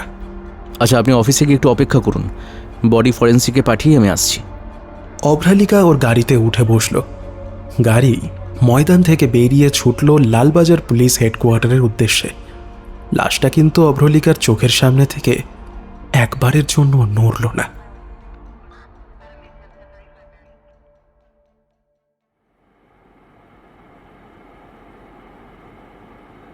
রাজেশ, অফিসের বসাক আর অভ্রালিকা এখন মুখোমুখি বসে আছে। তিনজনেই অত্যন্ত গম্ভীর মুখে কথা বলছে। রাজেশ জিজ্ঞাসা করল, আচ্ছা মিস রায়, আপনি তখন বলছিলেন যে চিরকুটটা আপনার জন্য খুনি রেখে গিয়েছে, এর মানেটা কি? আপনাকে কেন চ্যালেঞ্জ করতে যাবে খুনি?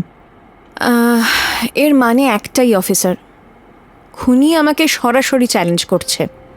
চিরকুটটার সাহায্যে সে বলতে চাইছে আমি এখানে এসেছি বটে, কিন্তু বেশি দিন থাকবো না। আরও ক্লিয়ারলি বললে খুনি খুব তাড়াতাড়ি আমারও একই হাল করবে। কথাটা শোনা মাত্র রাজেশ চেয়ার ছেড়ে উঠে দাঁড়ালো।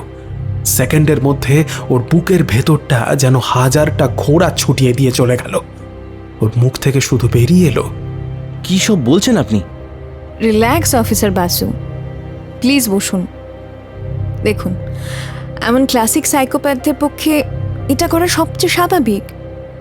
এ যদি এটা না করতো তাহলেই সমস্যা হতো। প্রথমত আমি একজন মহিলা, আর দ্বিতীয়ত আমি এসেছি শুধুমাত্র তাকে ধরতে। তা প্রতিযোগিতা আমিই হলাম নাকি? তাহলে আমাদের এখন করণীয় কি ম্যাডাম? করণীয় এখন একটাই, আমাদের ফাঁদ পাততে হবে।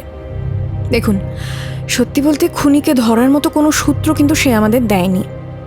সুতরাং ওর ওই রাগ আর ওভার কনফিডেন্সকে কাজে লাগানো ছাড়া আমাদের কাছে এই মুহূর্তে আর কোনো পথই খোলা নেই। ঠিক কেমন ফাঁদ পাতার কথা বলছেন? দেখুন, স্রেফ আমার খবর পেয়েই যদি খুনি এতটা অ্যাগ্রেসিভ হয়ে ওঠে, তাহলে আমি যদি তাকে ওপেন চ্যালেঞ্জ করি, তাহলে সে কি করবে বুঝতে পারছেন? খুনির যদি অন্য কোনো প্ল্যান থাকে, তাহলেও সে সেই সব ছেড়ে আমার পেছনে পড়ে যাবে। তার প্রধান কারণ, খুনির কাছে এখন আমি তার সবচেয়ে বড় শত্রু বা প্রতিদ্বন্দ্বী। মিস রায়, আপনি কি? রাজেশকে শেষ করতে না দিয়ে অভ্রালিকা বলল, ইয়েস অফিসার বাসু, আমি খুনিকে একটা চ্যালেঞ্জ দিতে চাই। আপনারা তাড়াতাড়ি একটা প্রেস কনফারেন্সের ব্যবস্থা করুন। কথাটা শেষ করে ও ঘর থেকে বেরিয়ে গেল। রাজেশ আর অফিসার বসাক একে অপরের দিকে তাকিয়ে চুপ করে বসে রইল কিছুক্ষণ।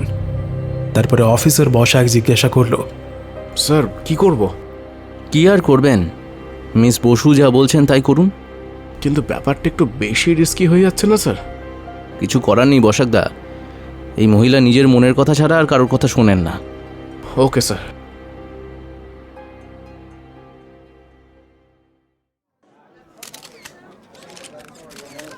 লালবাজার পুলিশ হেডকোয়ার্টারের কনফারেন্স রুম এখন বলতে গেলে কানায় কানায় পরিপূর্ণ। শহরের ছোট বড় প্রতিটা নিউজ চ্যানেল থেকে সাংবাদিকরা সবাই এসেছে। প্রত্যেকেরই চোখ এখন সামনের দিকে।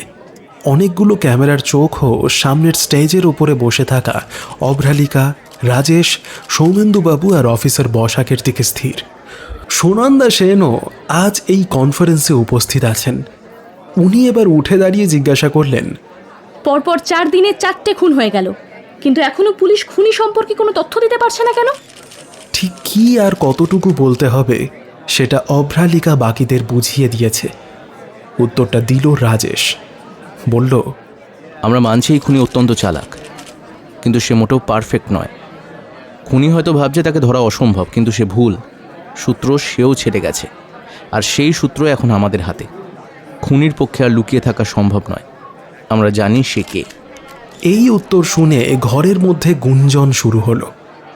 এক পুরুষ সাংবাদিক উঠে দাঁড়িয়ে জিজ্ঞাসা করলেন, কি সেই সূত্র আর খুনি কে? অভ্রালিকা এবারে মুখ খুলল, বলল, আমি জানি খুনি এখন টিভির পর্দায় আমাদের দেখছে। আমি তার উদ্দেশ্যে একটা কথা বলতে চাই।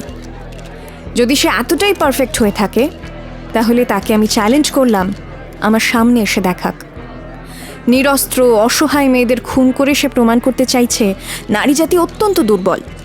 কিন্তু সেটা যে কত বড় ভুল তা আমার সামনে এলে সে এমনি বুঝে যাবে। খুনি নিজেকে মহিষাসুরের রূপ হিসেবে প্রতিপন্ন করতে চাইছে। এতই যখন সাহস, তাহলে সে আমার সামনে আসুক, দেখা যাক তার ক্ষমতা কত। আরেক সাংবাদিক জিজ্ঞাসা করল, ম্যাডাম, কেমন করে এই খুনির সন্ধান আপনারা পেলেন? এইসব প্রশ্নের উত্তর দেওয়া এখন কোনোভাবেই সম্ভব নয়, কিন্তু আমরা কথা দিচ্ছি আজকের পরে এই খুনি আর একটাও খুন করতে পারবে না। আর আগামীকাল সকালের আগেই আমরা তাকে ধরব। খুনি শুধু মেয়েদেরই কেন টার্গেট করছে? খুনি একজন ক্লাসিক সাইকোপ্যাথ। অতীতে খুনি যে কোনোভাবে মহিলাদের দ্বারা ব্যবহৃত হয়েছে বা মহিলাদের কেন্দ্র করে কোনো বাজে স্মৃতি রয়েছে, সেটাই তাকে এতটা ফেরোসাস করে তুলছে। শুধু মেয়েদের মারার কারণ এটাই। খুনি কি একজন পুরুষ? নিঃসন্দেহে সে একজন পুরুষ, মহিষাসুরের পূজারী। খুনিকে ধরার মতো কোনো প্ল্যান কি আপনাদের আছে? No more questions please. তারপরে স্টেজ থেকে নেমে দৃঢ় পায়ে ঘর থেকে বেরিয়ে গেল। রাজেশও ওর পেছন পেছন গেল।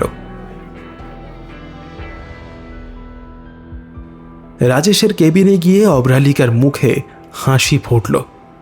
রাজেশ জিজ্ঞাসা করল, তাহলে এরপরের প্ল্যান ঠিক কি? অভ্রালিকার ঠোঁটের কোণে চাপা হাসি থাকলেও ওর চোখ বলে দিচ্ছে ও এখন গভীর চিন্তায় মগ্ন। রাজেশের দিকে তাকিয়ে বলল, এখন আর কিছু করার নেই, যা হওয়ার রাতে হবে। আজ শহরে সর্বত্র যেন পুলিশি পাহারা থাকে। আর হ্যাঁ, অবশ্যই অফ ড্রেসে বা ছদ্মবেশে। আমিও আজ রাত্রে পেট্রোলিংয়ে থাকবো। তোর থাকার কোনো মানেই হচ্ছে না। না, আমি না থাকলে হবে না। বাঘ ধরার জন্য ফাঁদ পেতেছি, টোপ না দিলে বাঘ তো কাছেই আসবে না। মানে তুই নিজেকে... আর কোনো উপায় নেই রাজ। ভেবে দেখ, আগের 3টে বডির সাথে খুনি কোনো নোট ছেড়ে যায়নি, কিন্তু আমি আসার পরেই সে নোট দিল। আমি যেমন খুনিকে সামনে থেকে দেখতে চাইছি, আমি 100% শিওর খুনিও কিন্তু সেটা চাইছে। চিন্তা করার কিছু নেই, আমার কিছু হবে না। তাছাড়া তুই আছিস তো, খুনির ক্ষমতাই নেই আমার কিছু করে। কিন্তু অভ্রা... আর কোনো কিন্তু নয়। খুনি নিজের কাজে এতটাই পারফেক্ট যে সে কোনো প্রমাণই ছাড়ছে না। এই একটা ভুল সে এখনো পর্যন্ত করেছে।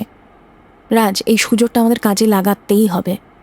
আমি নিশ্চিত এই ইন্টারভিউ দেখার পর খুনি কোনোভাবেই নিজেকে সামলাতে পারবে না, রাগে উন্মাদ হয়ে উঠবে। যেহেতু আমি একজন মহিলা, তার সাথে আবার তার সবচেয়ে বড় প্রতিদ্বন্দ্বী, সে কিন্তু আমাকেই অ্যাটাক করবে। আর তখনই সে জালে ধরা দেবে। আচ্ছা, আপাতত আমাকে আগের 3 বছরের কেস ফাইলগুলো দে, আর এবারেরগুলোও দে, ওগুলোও একটু দেখতে হবে। রাজেশ অভ্রালিকার দিকে কিছুক্ষণ চুপ করে চেয়ে রইল। তারপরে বলল, এখনো একই রকম জেদি রয়ে গেছিস। নিজের ইচ্ছে ছাড়া কারোর কথা শুনিস না। আরে তুই এত চিন্তা করছিস কেন বলতো? বলছি তো আমার কিচ্ছু হবে না। তাছাড়া নিজের থেকেও বেশি বিশ্বাস আমি তোকে করি। তুই থাকবি তো আমার সঙ্গে। খুনি সে যতই পাগল হোক না কেন, রাজেশ বসুর মার তো এখনো খায়নি বা দেখেও নি। আমি জানি তুই আমার গায়ে আঁচড়ও লাগতে দিবি না। এখন প্লিজ ফাইলগুলো এনে দে আমায়। রাজেশ অল্প হেসে ঘর থেকে বেরিয়ে গেল।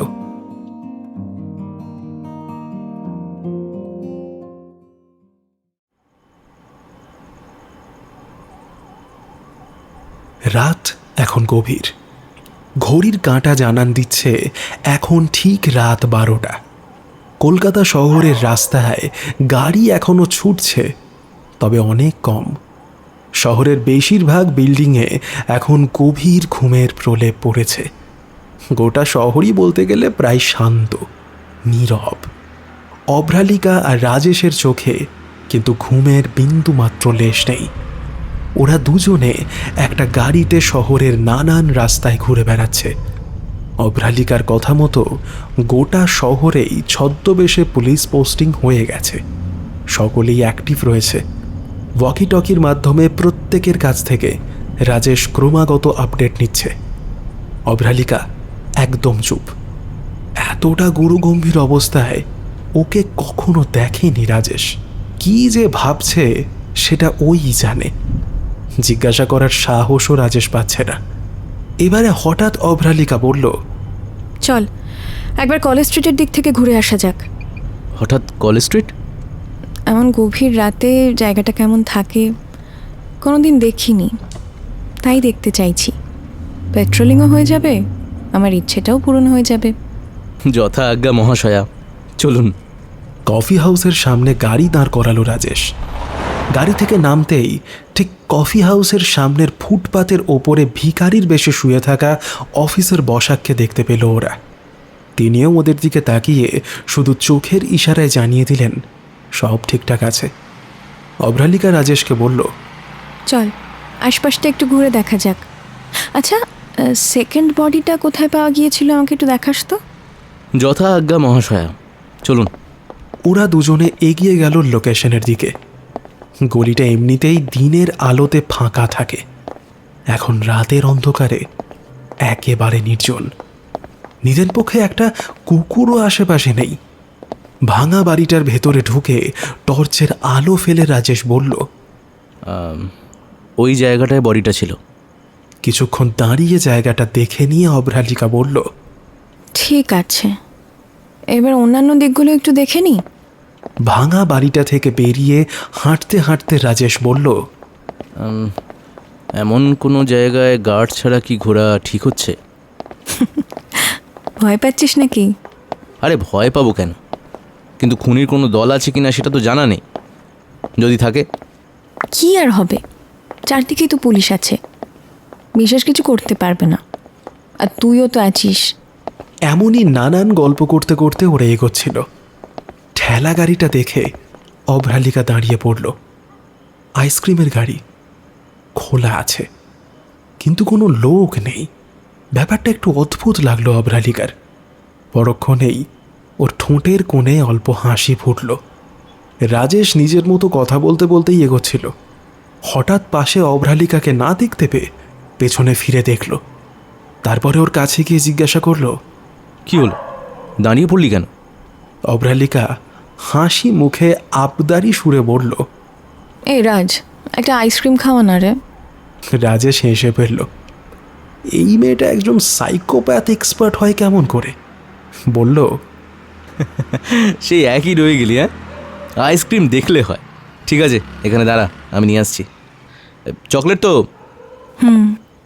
রাজেশ ঠেলা গাড়িটার কাছে গিয়ে এদিক ওদিক দেখে গলা তুলে বলল, এখানে তো কেউ নেই রে। আলো তো জ্বলছে, দেখে মনে হচ্ছে খোলাই আছে। দেখ না, আশেপাশে লোক আছে নিশ্চয়ই। প্লিজ খাওয়া না। রাজেশ হেসে অন্যদিকে কিছুটা এগিয়ে গেল। আর এই সুযোগটারই অপেক্ষা করছিল অভ্রালিকা। রাজেশ উল্টো দিকে হাঁটতে শুরু করতেই ও অন্যদিকে চলে গেল। গলিগুলো অন্ধকার, নিস্তব্ধতা একেবারে নিরেট। অভ্রালিকা নিজের হাঁটার শব্দ স্পষ্ট শুনতে পাচ্ছে। দু একটা গলি পার হতেই নিজের হাঁটার শব্দের সাথে আরেকটা শব্দ শুনতে পেল অভ্রালিকা। একটা শীষের শব্দ। গা ছমছমে এক অদ্ভুত সুরে শীষ দিচ্ছে কেউ।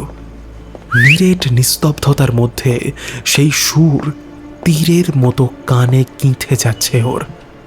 অভ্রালিকা এই পরিস্থিতির জন্য তৈরি ছিল। এত রাতে সব বন্ধ দোকানের মধ্যে আইসক্রিমের ঠেলাগাড়িটা দেখেই ওর সন্দেহ ছিল।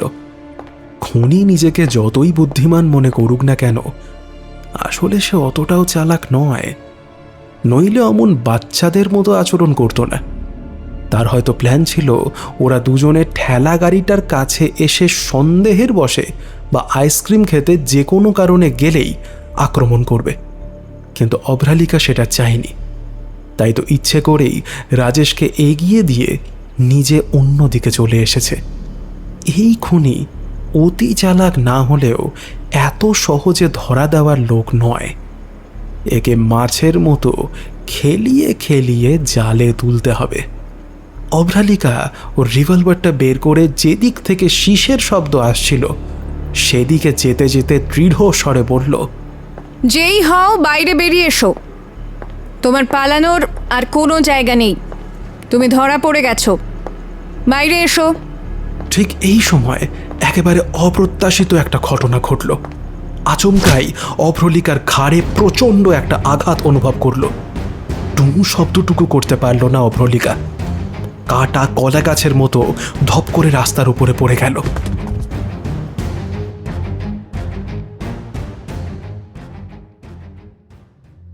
ধীরে ধীরে চোখ খুলল অভ্রালিকা। দৃষ্টি পরিষ্কার হলে লোকটাকে দেখতে পেল। ওর ঠিক সামনে একটা চেয়ারে বসে আছে লোকটা।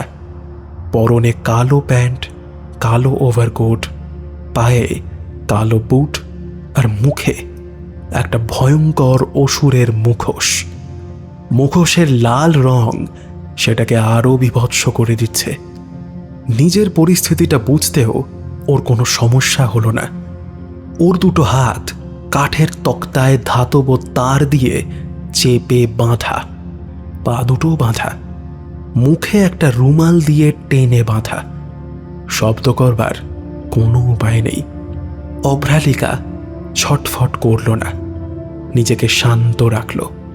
ও জানে এমন সব সাইকোপ্যাথ কিলাররা ভিকটিমকে কষ্ট পেতে দেখে আরও খুশি হয়, আর তারা যত খুশি হয় ততই ভয়ঙ্কর হয়ে ওঠে, সত্যিকারের অসুরে পরিণত হয়। ও যথাসম্ভব শান্ত হয়ে সোজা তাকালো মুখোশের চোখ দুটোর দিকে। মুখোশের ভেতর থেকে এবারে কথা ভেসে উঠল। ক্যা বাত মিস রায়, আপনি সত্যি একেবারে আলাদা। অন্যদের জ্ঞান আসতে অন্তত 2 ঘন্টা মতন লাগে, আপনি 1 ঘন্টাও নিলেন না।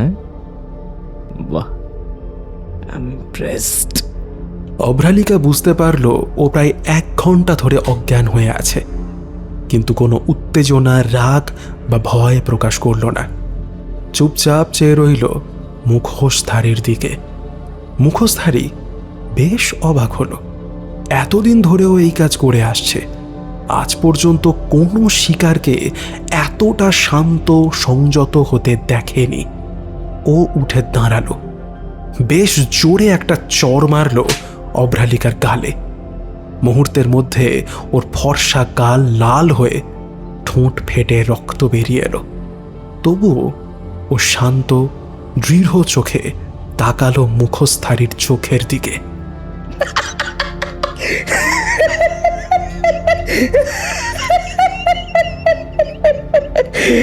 মিস অভ্রালিকা রায়, আপনি এখন অবধি আমার বেস্ট শিকার।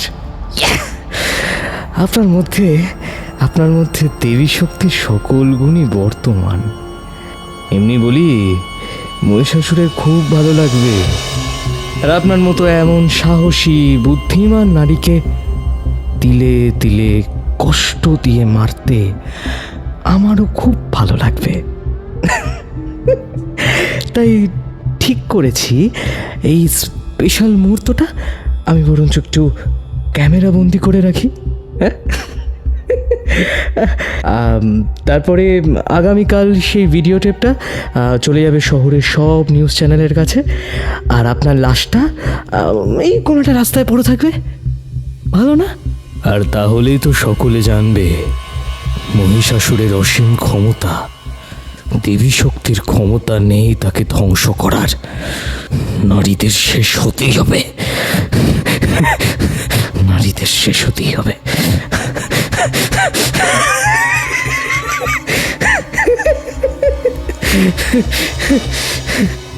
অভ্রালিকা তবুও শান্ত, চুপ। আপনি মনে হচ্ছে কিছু বলতে চাইছেন মিস রায়। আমি জানি আপনি বাকিদের মতো চিৎকার চেঁচামেচি করবেন না, হ্যাঁ জানি। দাঁড়ান, আপনার মুখের বাঁধনটা খুলে দিই। আপনার সাথে কথা বলতে আমার বেশ ভালোই লাগবে। আমি কথা দিচ্ছি আপনাকে, মারার আগে আপনার সব প্রশ্নের উত্তর আমি দিয়ে যাব। হ্যাঁ, মুখোশধারী অভ্রালিকার মুখের বাঁধন খুলে দিয়ে নিজের চেয়ারে বসল। তারপরে বলল, নিন, আপনার যা যা প্রশ্ন আছে এবার করে ফেলুন দেখি। গোটা রাত এখনো পড়ে আছে, অনেক সময় আছে, ঠিক মেলে দেবো আপনাকে। আজকের এই খেলাটা এত তাড়াতাড়ি শেষ করে বোধহয় লাভ নেই। নিন, বলুন, শুরু করুন। উফ বাবা! বড় বড় কয়েকটা দম নিয়ে মুখ তুলে অভ্রালিকা জিজ্ঞাসা করল, তুমি কে? আমি হচ্ছি মহিষাসুরের পূজারী, তার একনিষ্ঠ ভক্ত, এটাই আমার পরিচয়। আর আমার কাজ হচ্ছে দেবী শক্তির দমন।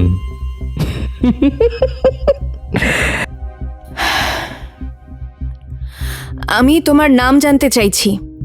মুখোশধারী কিছুক্ষণ চুপ করে রইল, তারপরে বলল, বেশ, কথা দিয়েছি যখন আপনার সব প্রশ্নের উত্তর দেব তখন আমি দেবই। আমার নাম অমর আচার্য। বাড়ি? কলকাতাতেই। 2021, 2022, 2023?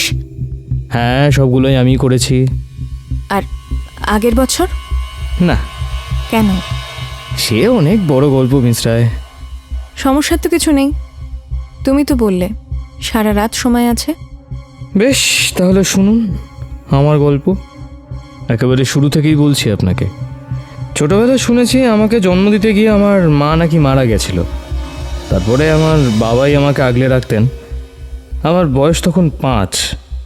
আত্মীয়দের জোড়াজুড়িতে আমার বাবা বিয়ে করলো। প্রধান কারণ ছিল যাতে আমি মায়ের ভালোবাসা পাই। কিন্তু সারা জীবন উল্টোটাই পেয়ে এসেছি। বাবা একটা স্টিলের কারখানায় কাজ করতেন, প্রায় সারাদিনই বাইরেই থাকতেন। আর আমারই নতুন মা আমায় সারাদিন মারধর করতো। ওর একটা প্রেমিক ছিল।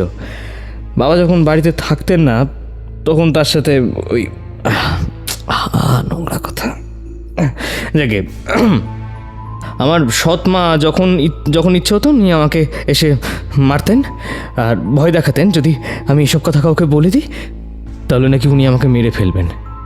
অনেকবার ভেবেছিলাম বাবাকে সব বলে দিই, কিন্তু পারিনি। একদিন এরকম এক সময় বাবা একটু সময়ের আগেই বাড়িতে ফিরে এলেন। আর কি কাণ্ড বুঝতে পারছেন? এই সময় তো আমার সৎমা তখন তার নাগরের সঙ্গে রীতিমতো প্রেমে হাউডুবু খাচ্ছে। বাবা তো সেসব দেখে সেই প্রেমিককে মারতে মারতে বাড়ি থেকে বের করে দিলেন, সঙ্গে সৎ মাকেও মারলেন, কিন্তু বাড়ি থেকে তাড়ালেন না। সমাজকে খুব ভয় পেতেন তো, তাই কেচ্ছা রটার ভয়েই সৎ মাকে বের করেননি। আর সেটাই হয়ে গেছিল বাবার সব থেকে বড় ভুল। নইলে আর আমার বাবাকে মরতে হতো না। আমার এই সৎ মা একদিন খাবারের সঙ্গে বিষ মিশিয়ে আমার বাবাকে মেরে ফেললো। তারপর এই শালা প্রেমিকটার সঙ্গে পালিয়ে গেল। যেদিন বাবা মারা গেল সেদিন মহাষষ্ঠী। আমি দেবী দুর্গার কাছে কত করে বললাম আমার বাবাকে বাঁচিয়ে দাও, বাঁচিয়ে দাও। তারা শুনলই না। তারপর থেকে এই মহিলার জাতটাকে দেখলেই আমার মাথায় কেমন আগুন চলে যায় জানেন। আর এই দেবী দুর্গা একে দেখলেই মনে হয় আমার দিকে তাকে হাসছে আর বলছে কিরে কেমন সব হারিয়ে গেল, হ্যাঁ কিচ্ছু। তবুও জানেন আমি তখনও ঠিক ছিলাম। নিজে খেটে টাকা জোগাড় করে পড়াশোনা করতাম। কলেজের ফার্স্ট ইয়ার তখন একটা মেয়ের সাথে আলাপ হলো। আমি কারোর সাথে খুব একটা কথাবার্তা বলতাম না, আর এই মেয়ে জাতিটাকে ছাড়া আরও এড়িয়ে যেতাম। এবার এই স্নেহা মেয়েটা আমার সঙ্গে ঠিক নিজে থেকে এসেই কথা বলল। অত সুন্দর একটা মেয়ে আমি আগে কখনো দেখিনি। প্রথম দেখাতেই কেমন যেন হাঁ হয়ে গেছিলাম। আর খুব তাড়াতাড়ি আমাদের বন্ধুত্ব হয়ে গেল। তারপর হলো নাকি কি প্রেম। মেয়েদের প্রতি আমার রাগটা আস্তে আস্তে তখন কমতে শুরু করলো। দেবী দুর্গার প্রতিও রাগটা বেশ কমে যাচ্ছিল। কিন্তু আবারও এক দুর্গা পুজোয় হে দেবী দুর্গা দশভূজা আমাকে আবার জোকারে পরিণত করলেন জানেন। হ্যাঁ, বুঝিনি ওই সব স্নেহার সির্ফ টাইম পাস ছিল। আমি যা করে প্রতিটা মেয়ে নিজের নতুন বড়লোক বয়ফ্রেন্ডকে দিয়ে আমার সকলের মতো ইচ্ছে মতো অপমান করালো। আমি ওর হাত ধরে জিজ্ঞেস করলাম জানেন আমার সঙ্গে এটা কেন করলো। স্নেহা আমার বুকে এই জায়গাটাতে লাথি মেরেছিল একটা জোরে। আর তারপর থেকেই ঠিক করলাম এর একটা প্রতিকার করতেই হবে। আর মহিষাসুর না হলে তো দেবীদের বধ করা যাবে না। এ যুগে দেবীরাই মরবে, আর মহিষাসুররা জয় লাভ করবে। ঠিক আছে, সরি আমি একটু উত্তেজিত হয়ে গেছিলাম, ভেরি সরি। হ্যাঁ, তারপরে 2 বছর কাটলো। এই 2 বছর আমি কলকাতায় ছিলাম না। এই 2 বছরে আমি নিজেকে প্রস্তুত করছিলাম যুদ্ধের জন্য। এই লকডাউনটা হলো না, আমি হেভি সাহায্য করলো। সব কিছু তৈরি হলো। হ্যাঁ, আমি যুদ্ধ শুরু করলাম। প্রথমে মালদা, তারপরে দার্জিলিং, তারপরে দক্ষিণ 24 পরগনা। ঠিক করেছিলাম, বেশ চলছিল জানেন। ঠিক করেছিলাম 2024টা কলকাতাতেই কাটাবো। এই শহরটাই তো আমার সবচেয়ে বেশি দুঃখের জায়গা। এই শহরটাই তো আমাকে সব থেকে বেশি দুঃখ দিয়েছে। এই শহরের দেবীদের তো আগে শাস্তি দেওয়াটা উচিত। হ্যাঁ, সব ঠিক করে ফেলেছিলাম, কিন্তু এসবের মধ্যে পুজোর 2 মাস আগেই হঠাৎ ডক্টর পায়েল চ্যাটার্জির সঙ্গে আমার আলাপ হলো। কেন জানি না ওকে দেখে আমি কেমন একটা হয়ে গেছিলাম। মেয়েদের ওপর রাগটা আবার একটা উবে উবে গেল। প্রথম নিজেকে বোঝাতাম, কিন্তু অবশেষে সেই অঘটনটা ঘটলো, বুঝলেন? এই অসুর আবার প্রেমে পড়ল। জানি না এই পায়েল আমার মধ্যে কি দেখেছিল, এবার ওর দিক থেকেও সম্মতি ছিল। ওই 2 মাসেই এই ওষুধটাকে একেবারে মানুষ করে দিয়েছিল পায়েল। কিন্তু নবমীর দিন আবার দুর্গা, আবার দশভূজা আমার সঙ্গে ছলচাতুরি করলো। আমার আমার আমার পায়েলকেও কেড়ে নিল। একটা প্যান্ডেল থেকে ঠাকুর দেখে সবে তখন বেরিয়েছি, বুঝলেন? হঠাৎ একটা গাড়ি এসে বিশাল জোর ধাক্কা মারলো। আমি আর পায়েল ছিটকে গিয়ে পড়লাম বেশ কিছুটা দূরে। আমার তেমন কিছু হলো না, কিন্তু আমার পায়েল ধাক্কাটা সহ্য করতে পারেনি, আর অন স্পট ডেথ। আর গাড়ি থেকে কয়েকজন মেয়ে নেমে এসে আমার ওপর চেঁচাতে শুরু করলো, আমার দিকে টাকা ছুড়ে দিল। আমি কি করবো বুঝতে পারছিলাম না, জানেন? আমার কোলে তখন পায়েলের দেহ, আমার 2 হাত তখন পায়েলের রক্তে পুরো লাল হয়ে গেছে।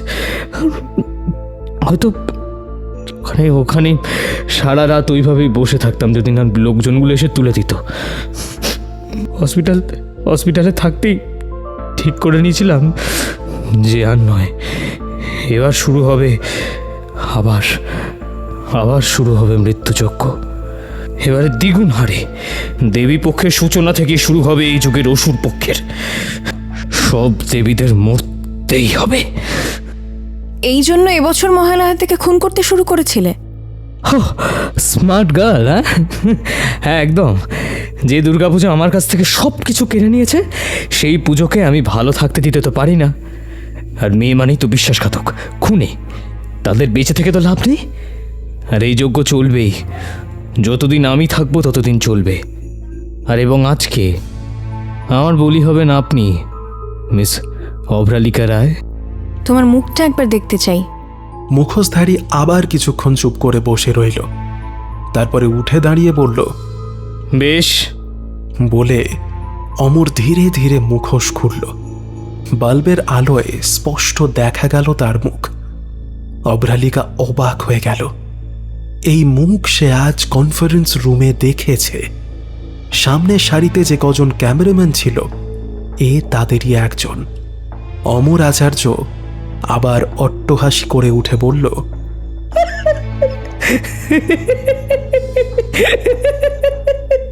কি মিস রায়, চেনা চেনা লাগছে? হ্যাঁ, আপনাদের সামনে বসছিলাম একদম, তবু আমার টিকিটাও ছুঁতে পারলে না।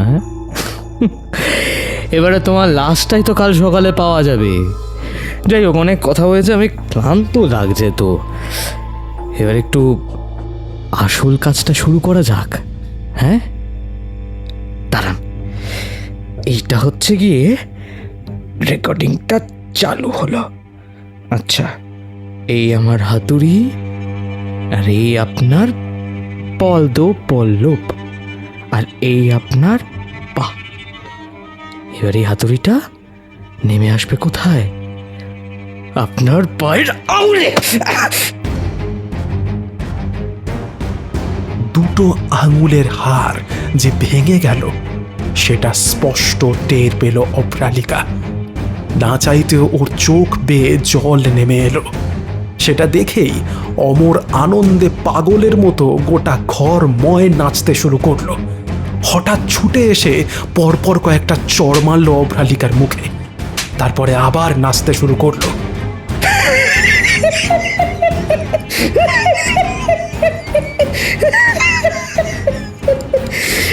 এবার আরেকটা পা।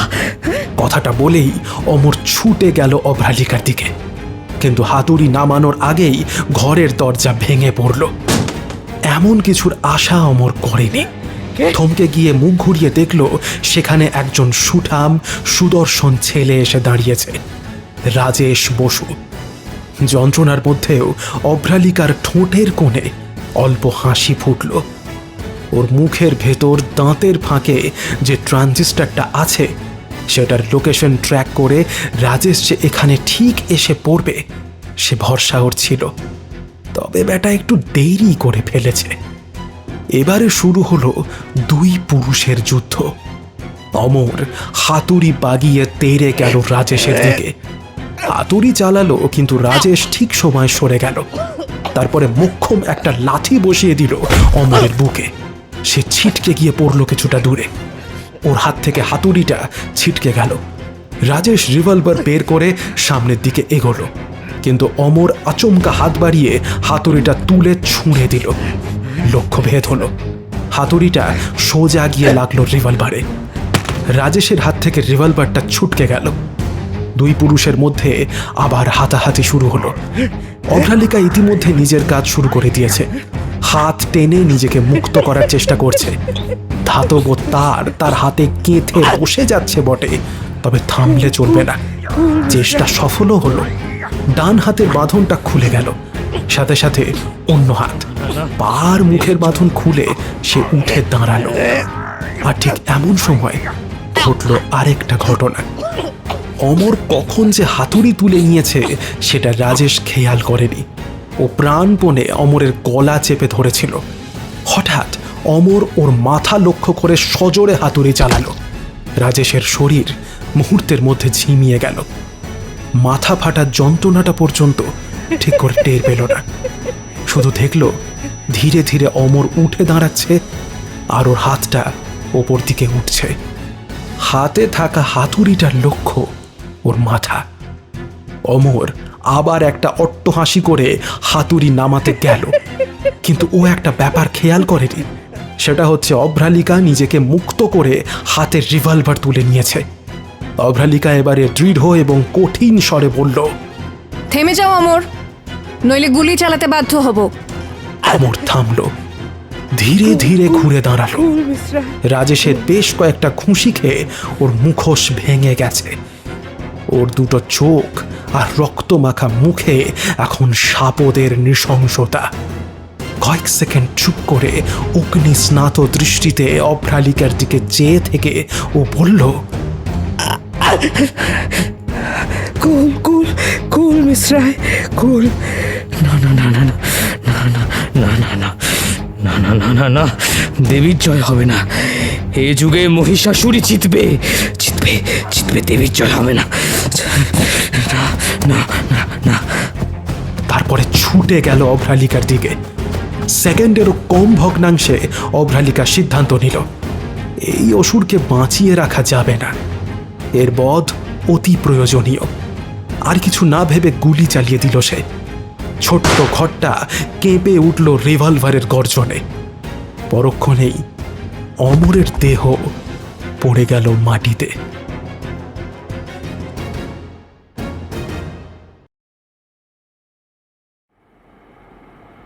দরজায় নক করল রাজেশ। অভ্রালিকা মুখ ঘুরিয়ে বলল, এত ফর্মালিটির কিচ্ছু নেই, চলে আয় ভেতরে। অভ্রালিকার পায়ে প্লাস্টার, মাথায় গজ জড়ানো। রাজেশেরও কপালে ফোঁটটি। ঘটনার পরে কেটে গেছে আরও 4টে দিন। শহর এখন সম্পূর্ণ বিপদমুক্ত। সকলে মন খুলে পুজোর আনন্দে মেতে উঠেছে। রাজ্য সরকার আর কলকাতা পুলিশের তরফ থেকে অভ্রালিকাকে বিশেষভাবে সম্মানিত করা হয়েছে। যে সুনন্দা সেন পুলিশের কুগাইতে ছাড়তেন না, তাঁর বাণীতেও পরিবর্তন এসেছে। তিনি তো অভ্রালিকাকে এ যুগের মহিষাসুর মর্দিনী আখ্যা দিয়েছেন। শহরের সব বড় নিউজ চ্যানেলে এখন পুজোর খবরের সাথে ছুটছে অভ্রালিকার খবর, এ যুগের মহিষাসুর মর্দিনীর খবর। ঘরে ঢুকে রাজেশ বলল, চল। চল মানে কোথায় যাব? ঘরে বসে থেকে লাভ নেই, চল ঠাকুর দেখে আসি। এই অবস্থায়? আরে কি হয়েছে তাতে, আমি আছি তো।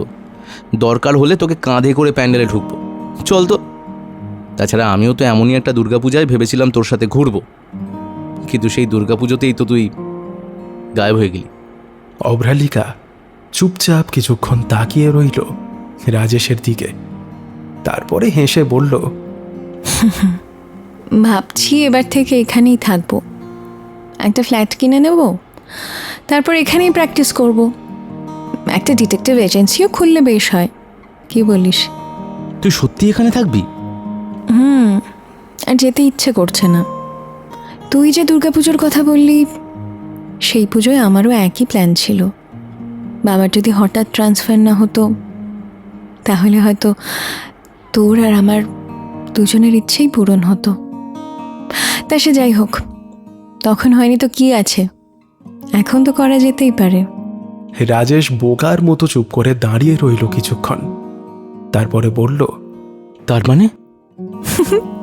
তুই সেই বোকাই রয়ে যাবি, তোকে দিয়ে কিছু হবে না রাজ। এখন একটু অন্য ঘরে যা, আমি চেঞ্জ করে নিই। আর হ্যাঁ শোন, আমি কিন্তু বেশ ভারী, ঘাড়ে তুলতে পারবি? পারবো মানে? তুই চল তো। তারপরে ঘর থেকে বেরিয়ে গেল।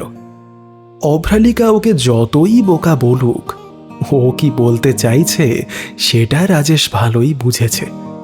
শুধু এই আচমকা ধাক্কাটা নিতে পারেনি বলে হতভম্ব হয়ে গিয়েছিল। ঘরের বাইরে গিয়ে দরজা বন্ধ করে ও আনন্দে লাফাতে শুরু করলো। অভ্রালিকা ঘরের মধ্যে বসে শুধু লাজুকভাবে একটু হাসল।